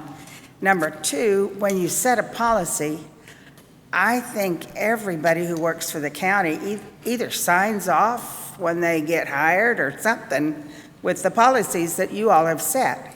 And that's it. Once a policy is in place, I thought we had a thing of not accumulating comp time. There's just a whole lot of things that if you all say this is the way it's going to be, then that's the way it's going to be. And I think the biometric clock system is totally in place, would be a great thing. So we'd stop this and I think Beth says when she worked, but it was not down here, but when she worked up north, if you called in for somebody else to clock you in and that person clocked you in, that was automatically dismissal, both people. I mean, there's just some solid things that you put there that says you better not do it. This is our policy and don't break the rules. And that's all I want to see. I just want to see you all be so strong, get something in place. And I think to start, now, I don't understand the, what is it? TAP? Is that in contrast to the biometric clock? It's semantics, it's the same thing, time and attendance program, biometric. Do you time have to clock, have it's- both? I mean, to me, it was making it complicated. What it is Well, it sounded like it was complicating it or giving an out. Virginia, I think Ray's going to explain what they are. What it is the biometric clock is how you document the hours worked. TAP is an interface that gets that information and puts it into the payroll system that the treasurer uses to pay the payroll.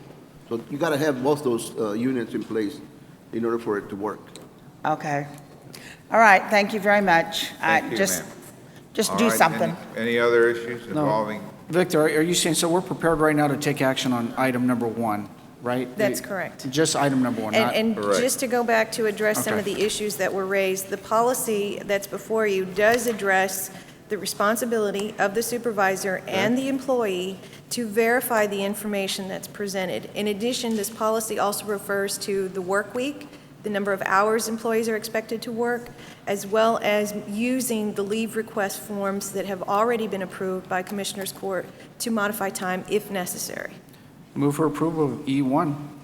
Judge, what I would like to suggest is that either this policy be applicable to all employees, or if you're going to have a different system, that it'll be a paper system, like a timesheet system where everybody signs off on it. Well, we're talking about all employees except law enforcement, I believe. Was that right?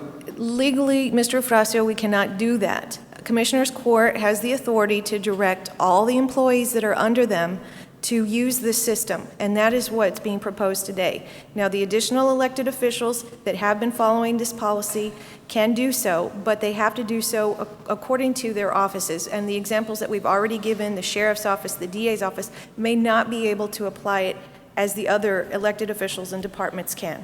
So they can't make it an across-the-board policy, which is why it's drafted in this fashion. So you're saying Commissioners Court cannot legally require elected officials? I'm sorry? That's absolutely correct. Commissioners Court cannot direct elected officials. But they're not talking about I'm not talking about directing officials, the employees or the officials. If it has to do with the elected official's office, Commissioners Court does not have that authority. The elected official has the right to run his office the way Yeah, he wants to but run. that is true. You know, every elected official's got a job by statute, and Commissioners Court cannot tell them how to run their business. And they cannot tell them how to run their office, which is why they cannot direct them to follow this policy specifically. If you want to check that, there's numerous Attorney General opinions on that point. But is there a limit to what an official can direct? Let's leave that discussion. And I'll reiterate that Just about every precinct, commissioner's precinct that we've met with utilizes this system already, Mr. Ofracio. I was impressed that they are really at the forefront of holding their employees accountable based on the time and on the biometric clock process. So I'm not sure where your question is leading to, but I don't think that we're going to have any issues with our precinct, our commissioners, in leading the way in applying this policy.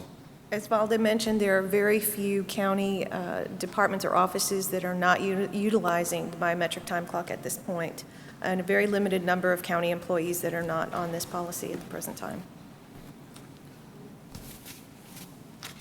All right, we have a motion to approve item E1.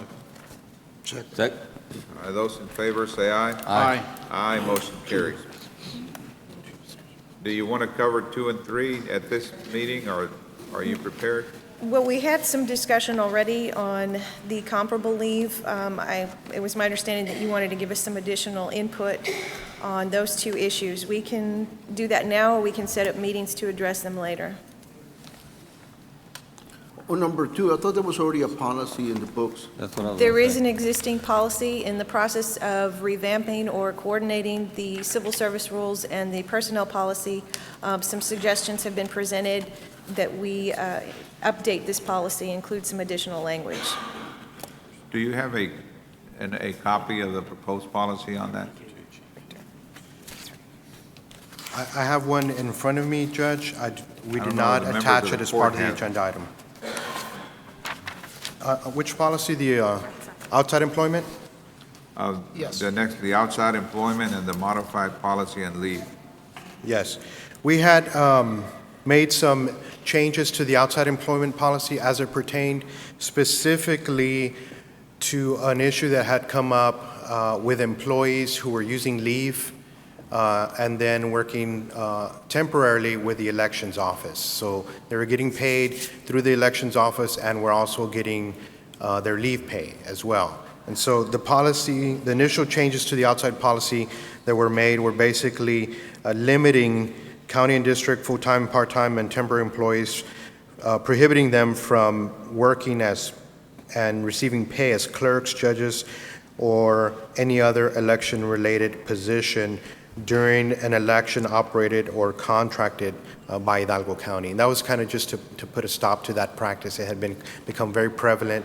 I believe the auditor had noted that individuals were, in a sense, taking double time for reaching into the coffers of the county twice.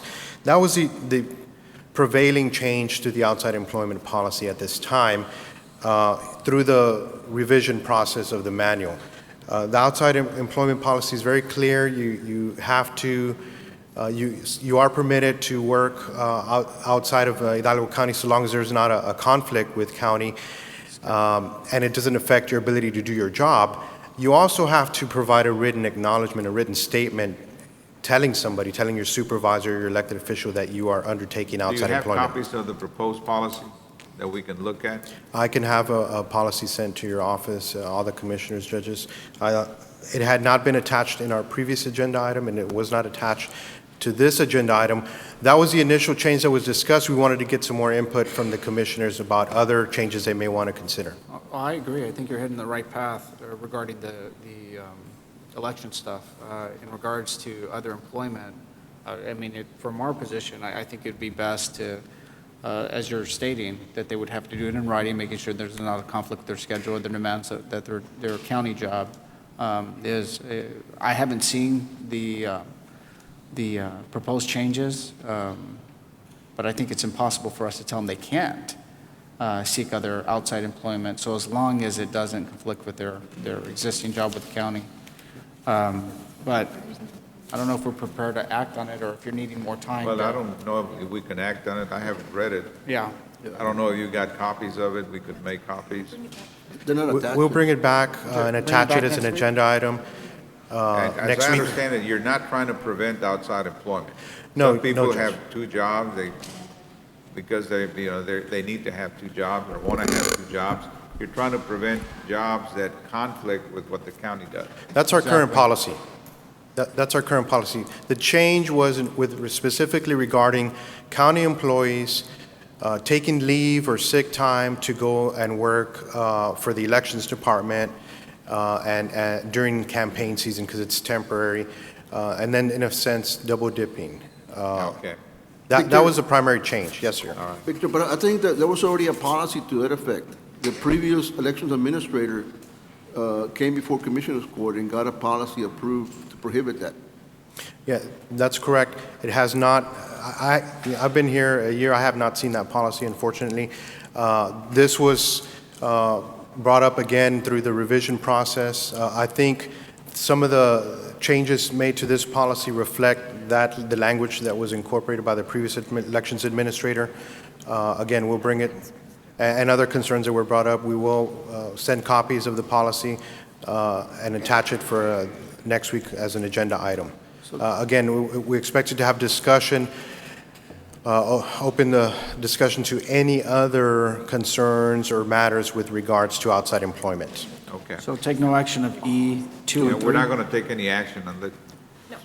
No, Judge. All right. If I may just make a comment, for them to consider, and you're right, Mr. Ofracio, when I first started, I was told that there was a policy. I never did see it, but we followed the policy.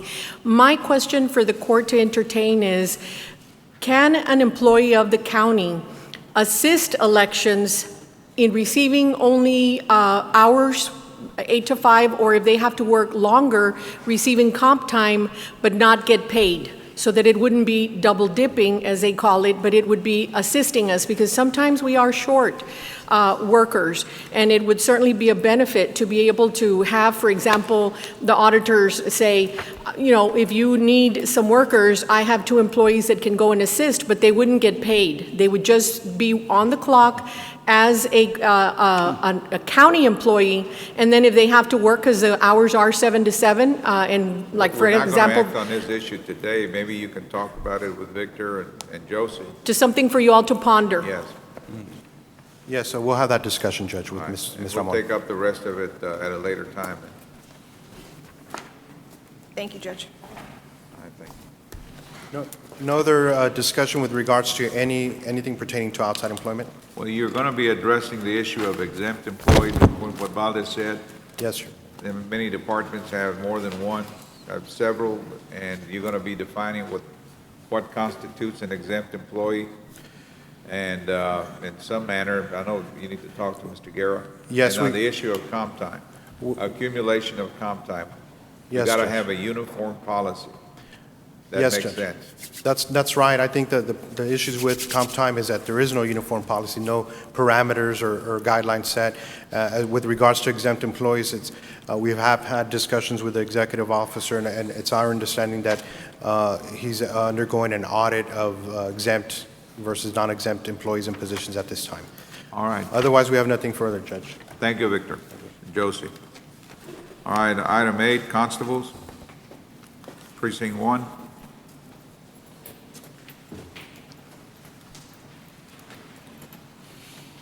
Morning, Judge, Commissioners. Deputy Lozano from Constable Precinct 1, requesting approval to process the following invoice as a claim with authority for the county treasurer to issue payment after review, audit, and processing procedures are completed by the county auditor. Move for approval. Those in favor say aye. Aye. Aye, motion carries. Thank you, sir.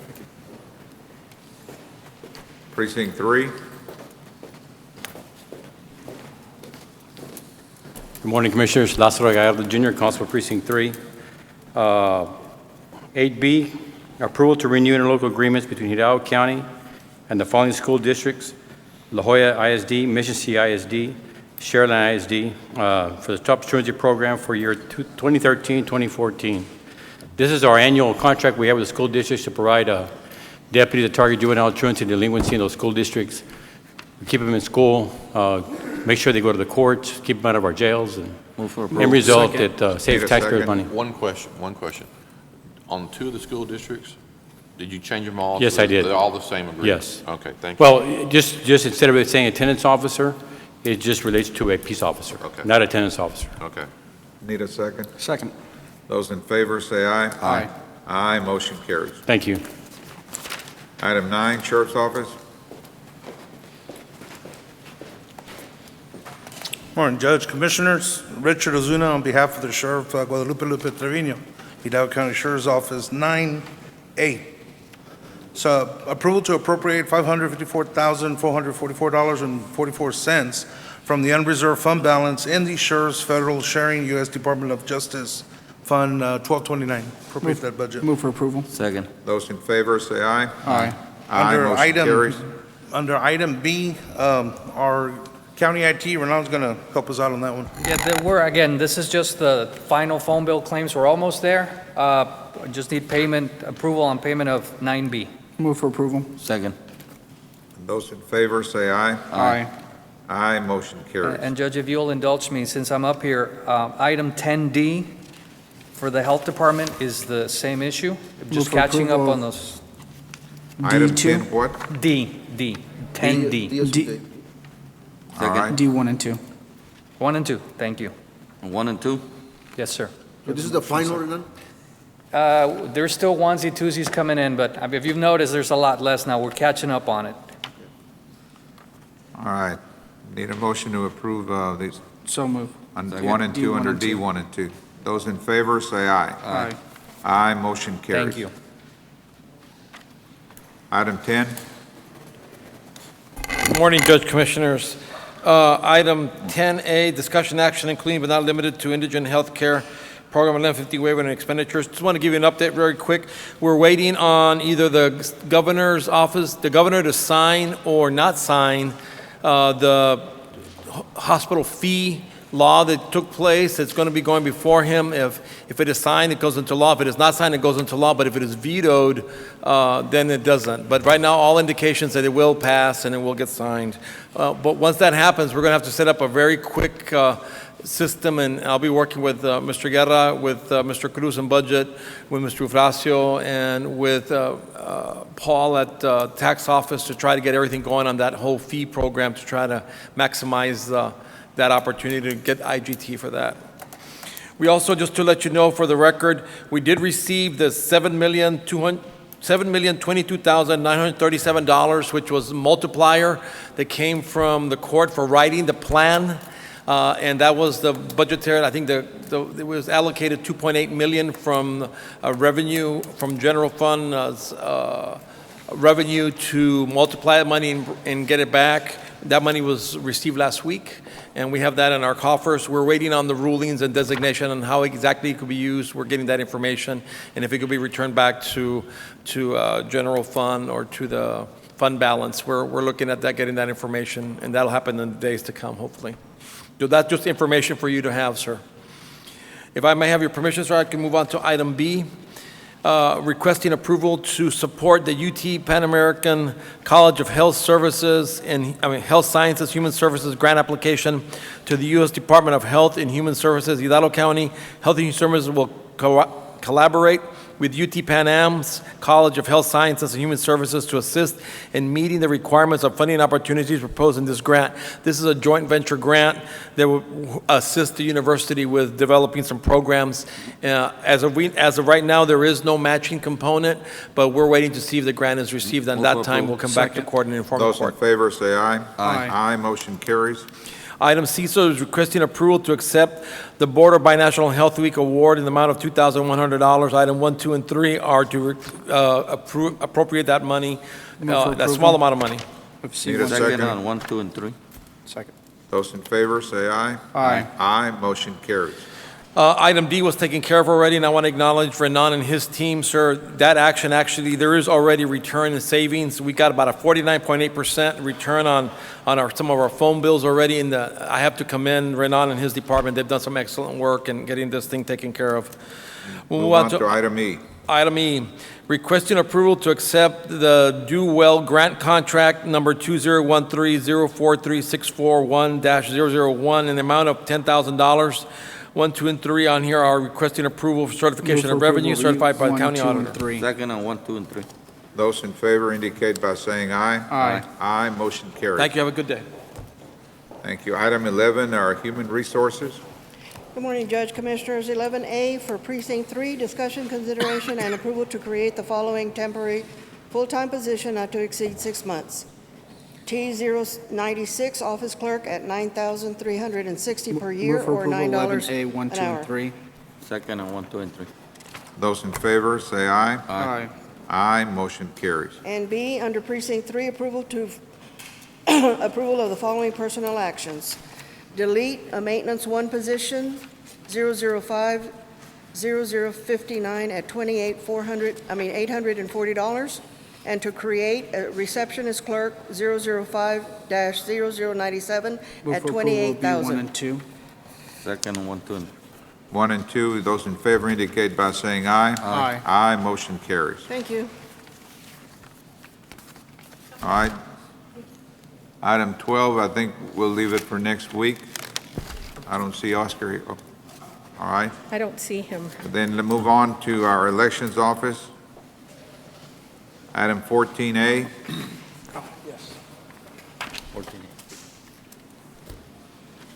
Thank you, Judge. Thank you, Commissioners. First of all, while those are being passed out, I would like to say thank you, Judge, for prompting the meetings that we have been having with the different political subdivisions. Thank you for your letters that really prompted the issue and hurried it up, and we have been and continue to go all over the county meeting with various city commissioners or school board meetings, and in fact, Mrs. Chapa joined me yesterday, and so I'd like to say a special thank you to her for taking time to going with me. They will continue, so what you see in front of you is a list of those that we have met with and those that we will continue to meet with. This Thursday, June 13th, we will meet with Edinburgh CISD and then continue on to June 18th. Now, June 18th is Tuesday, and I would respectfully like to present the final recommendations from the different political subdivisions. I will be meeting with your chief deputies and members of your department, hopefully the day before, to prompt them and advise them so they can discuss with you, so that perhaps on Tuesday, June 18th, would be an opportunity to take action on vote centers, so that will give me approximately 8 days to prepare the package to submit to the state and have that package back, knowing that we've got the 4th of July, we've got a holiday in between. I would like to try to have the package to the Department of Justice submitted by July 15th at the latest, because the military ballot needs to be gone by no later than that would be September 21st. So that would give the Department of Justice 60 days to review our plan. That is my tentative timeline, and so I will continue to update you and members of your departments so that we will take action however this court seems that Hidalgo County needs to proceed. What entities have you met with? Right here, you can see that on June 5th, you see that we met with members representing City of La Joya, City of Weslaco, City of Edcouch, City of Alamo, City of Progreso, and City of McAllen. And then on Thursday, they were going to have meetings, the entities were, and they were going to go back and talk to them. Oh, by the way, City of Palmview, Ida Rivas was also president, City of Sullivan. On Monday, June 10th. I'm looking at the list, but the list begins on May. Obviously, we didn't make that one. No, sir, but I will be going, Mr. Fish will be in touch with me, and I should be going back. You can see that in bold are the actual commissioners. Hold on, Yvonne. On Wednesday, June 5th, there were 6 meetings. How many of those did you make? No, all those came to a meeting, and we had already made that meeting. That was one of the first meetings that I had. I'm talking about actually commissioners. Okay, the so sitting body listening to you. June 10th, on Monday, I had representatives at the City of Mission. I was with Mrs. Chapa at the City of McAllen, and I had members of my staff in the committee at Mercedes ISD. So that was last night. Then tonight, I will be headed out to La Joya. I've got members of the committee going to City of Donna and other members going to the City of San Juan. How many different public bodies have been addressed by you or any member of your committee? As far as the actual committee, last night. Yes, the actual body. Last night, 3. Going to a duly called meeting of that board or yes, sir. Commission. Last night, 3. How many? 3. We went to the City of Mission, City of McAllen, and Mercedes ISD. Those were the ones who could quickly get us in. And then they will continue tonight, continue on Thursday, and continue next Tuesday. Did the City of Mission have any recommendations? Yes, sir, they did. that you incorporate them into your plan? They will be presented to your staff members as soon as I have them back in hand so that you may review. Did the city of McAllen have any recommendations? Yes, sir, they did, and Ms. Annette Villarreal, the city secretary, is to submit that recommendation to me, hopefully today. All right, and I guess the other one is Mercedes. You're going to do the same? Very positive meeting with Mercedes. I do believe they accepted the plan as it was presented. The others did have recommendations, though, the other two. Just a concern, you're wanting to take action on Tuesday, June the 18th, yet you got the City of Edinburgh meeting that evening. So we Yes. will already have taken action before they even are approached. Well, you will The other notice- thing is that I see McAllen ISD, they're not even on the list, and from what I know, I think you were supposed to approach them June 24th, which will be after we take action, which could be problematic, too, within those two different entities in my district. Okay, so we met with the City of Edinburgh. You will see that we did have the city secretary at a meeting already during the week. And so she already has heard the discussion and in fact has started that discussion with her board. Right. And has her own recommendations as Okay. the city secretary. Now, can you do that with McAllen ISD as well? Definitely. Okay. McAllen ISD, we run their elections, and so we pretty much know their needs because we've always been contracted to run their election. We have very good rapport with them. But definitely, we will talk to Mr. Wilde and members of their board. Well, but there's 22 cities, 16 school districts, at 38 public bodies. You've talked to 3. Yes, well, we've talked to more, but as far as a public body, Well, yes. talked to 3 public bodies. You may Yes. have talked to somebody that works for that board or that commission, but not to them as a body. You've only talked to 3, Yes, sir, that's all that could get us on, because, see, they have to get us on their agenda. right? And so that's very difficult for them as well, and those letters really helped, because those are the ones that we're working at trying to get on. But the time to get us on is very limited, which is why we're also having meetings and asking them to talk to their bodies so that we can have a response from just about everyone.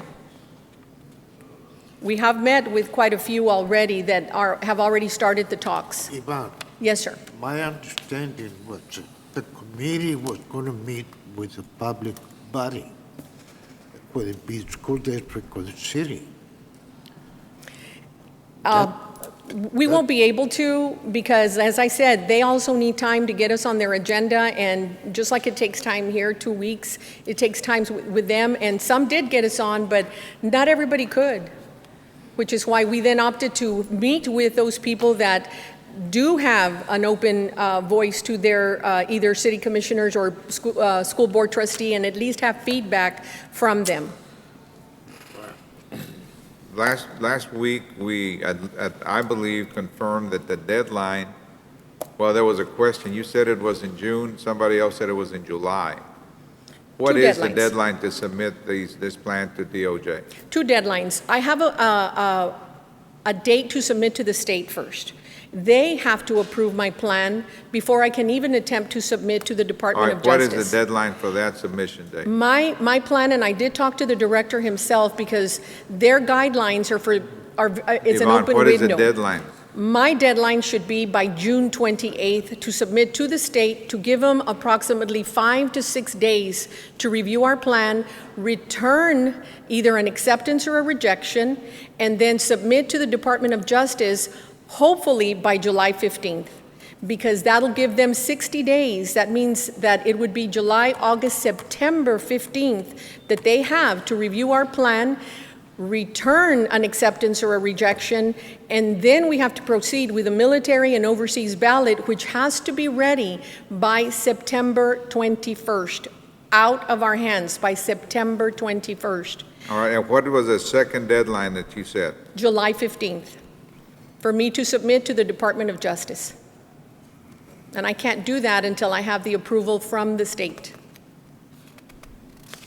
Basically, June 28th is your deadline.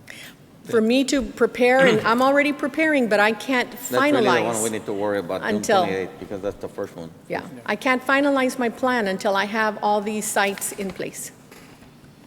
That's what they're interested in, and that's what the Department of Justice is interested in. Any other questions? Thank you for the update. Thank you.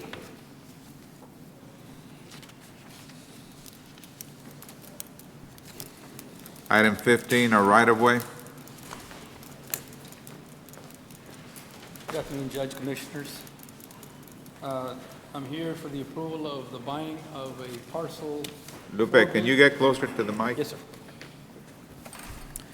I'm here for the approval of the buying of a parcel 4B of the South McCall offsite drain. The total amount that's going to be paid for the parcel is $3,100. Move for approval. Judge, got a couple of concerns on that 15A right away. Yeah. There's not sufficient funding in place.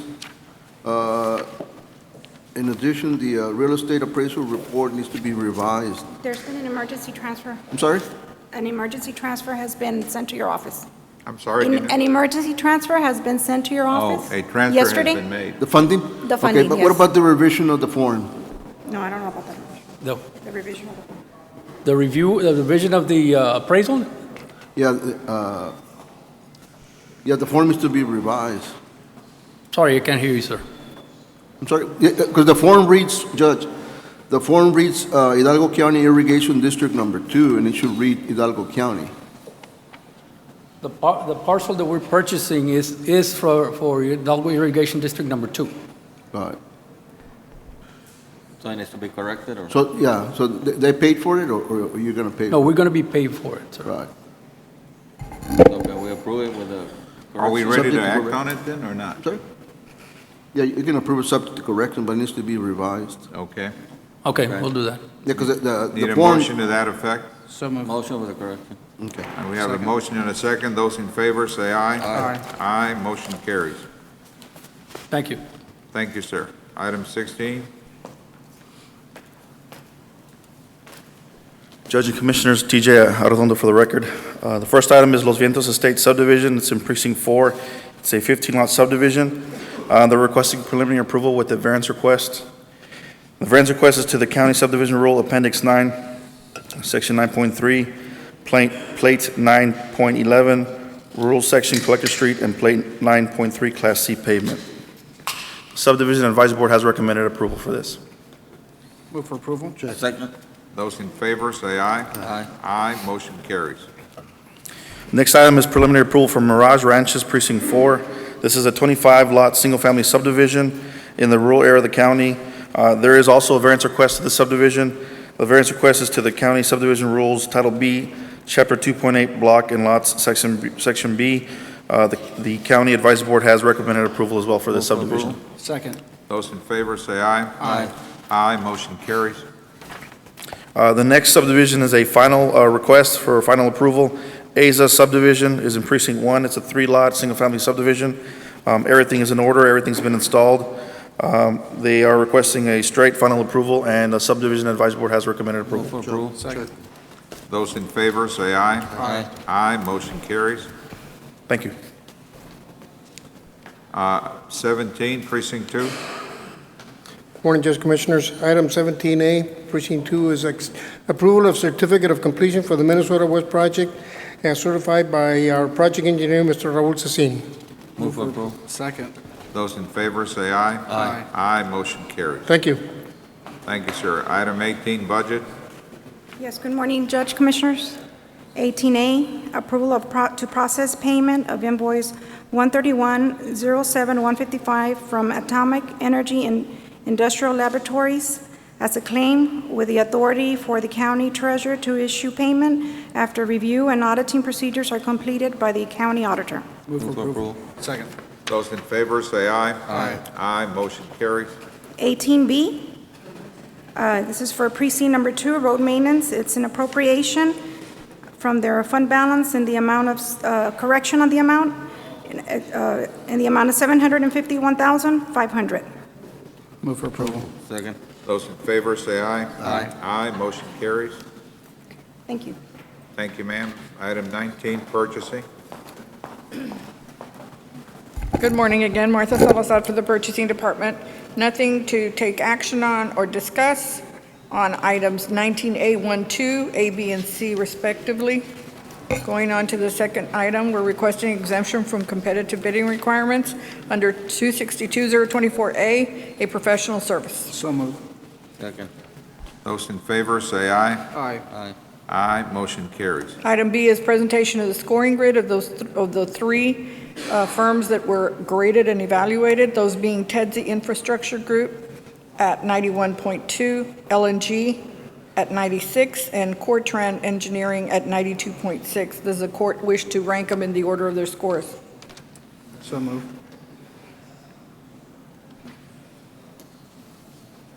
Is there a second? There's some concern, Judge. No. Well, on the rankings, is that a misprint or?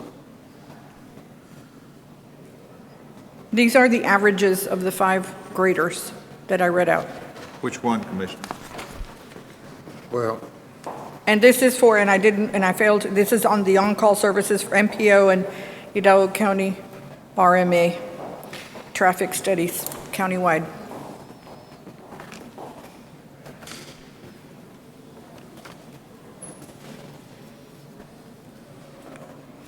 I don't understand. Which one are you questioning, Commissioner?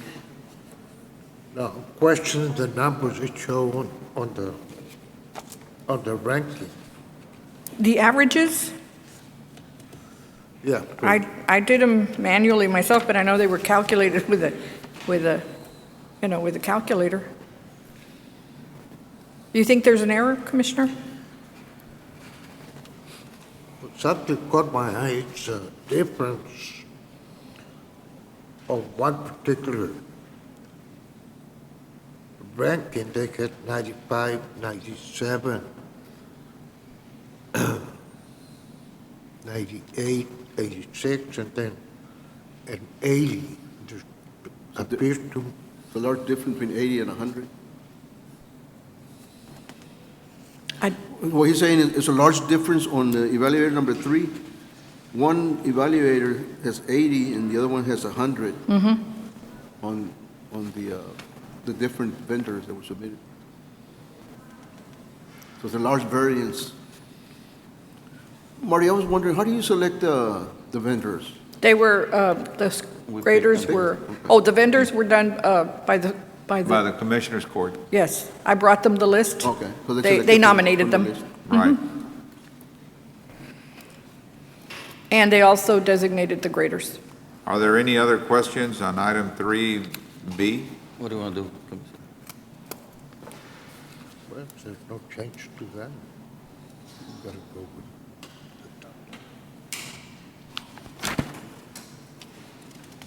Second.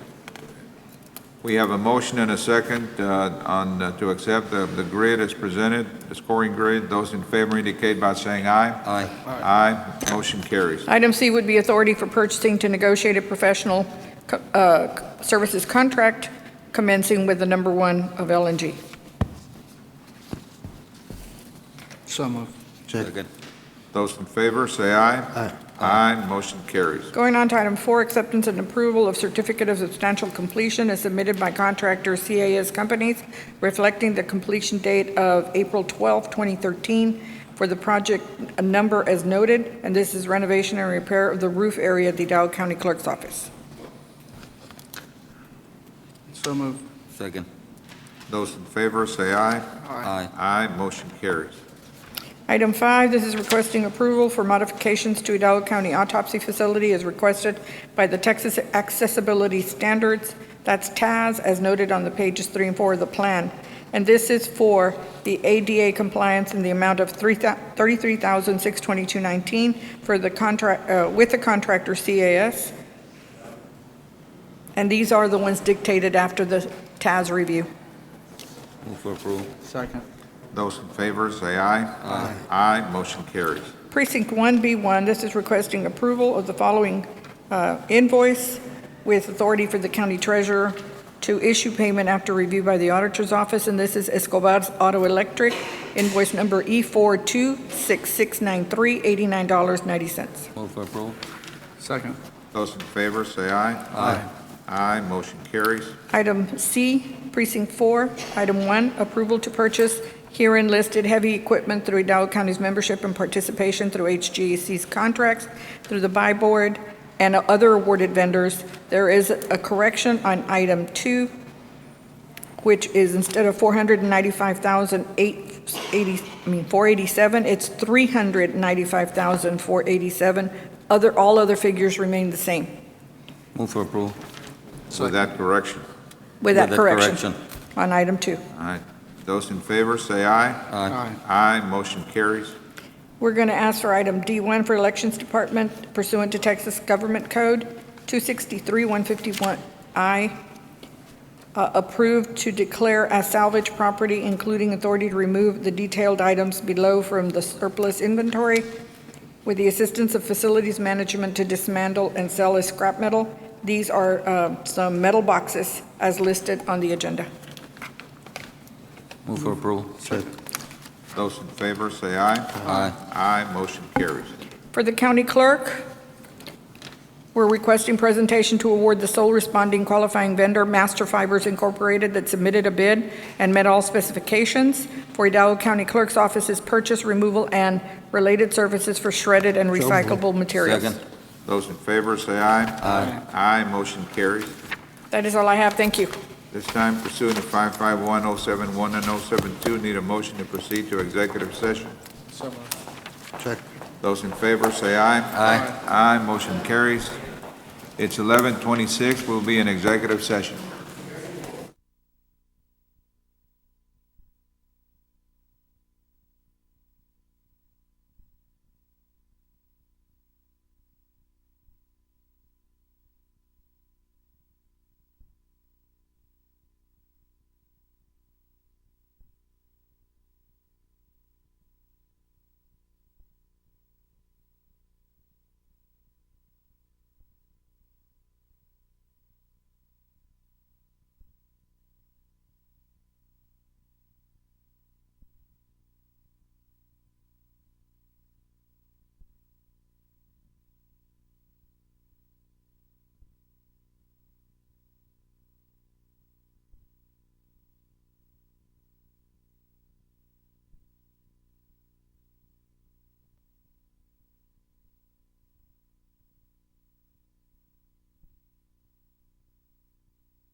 Mr. Guerra?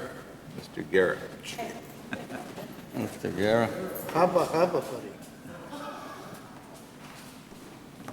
21A. 21A, Judge.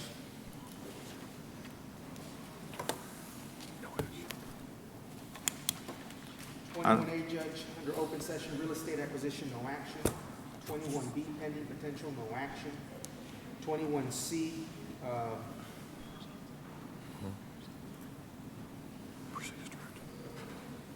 I apologize, Judge Commissioners. Yeah, it's, do you want me to state what we did? Well, no, on Let's that just one- say proceed as Yeah, we're going to directed. proceed as directed until Okay. there's formal action further down. 21, thank you. 21D, C, 2749-13-G, Leiliana Ruelas and Deanira Ruelas versus Hidalgo County Sheriff's Department and Gilbert Flores. Judge Commissioners, I want to refer back to items 7A1 and 2. Item 7A1, I'm asking, if I can find it. I'm asking, requesting exemption from competitive bidding requirements under JOMU. Second. Those in favor say aye. Aye. Aye, motion carries. And that was the exemption under the local government code. Item 7A2 is the engagement with the firm of Willett and Guerra. I'm sorry, Willett Guerra and Leeds, as it pertains specifically to Ruelas versus Hidalgo County Sheriff's Department and Gilbert Flores. If I could have a motion to that effect? So move. Second. Those in favor say aye. Aye. Aye, motion carries. And 21E, Johnny Partain versus County Constable J.E. Eddie Guerra, Hidalgo County Precinct 4 in his official capacity and individually, and et al. Judge Commissioners, for the record, we're going to state that the Office of Josephine Ramirez will be facilitating this suit. Item 21F, claim of State Farm Insurance Company. Judge Commissioners, I'd like settlement authority to make an offer in the amount of $10,500. So moved. Check. Those in favor say aye. Aye. Aye, motion carries. And item 21G, claim of Chuck Valbaum.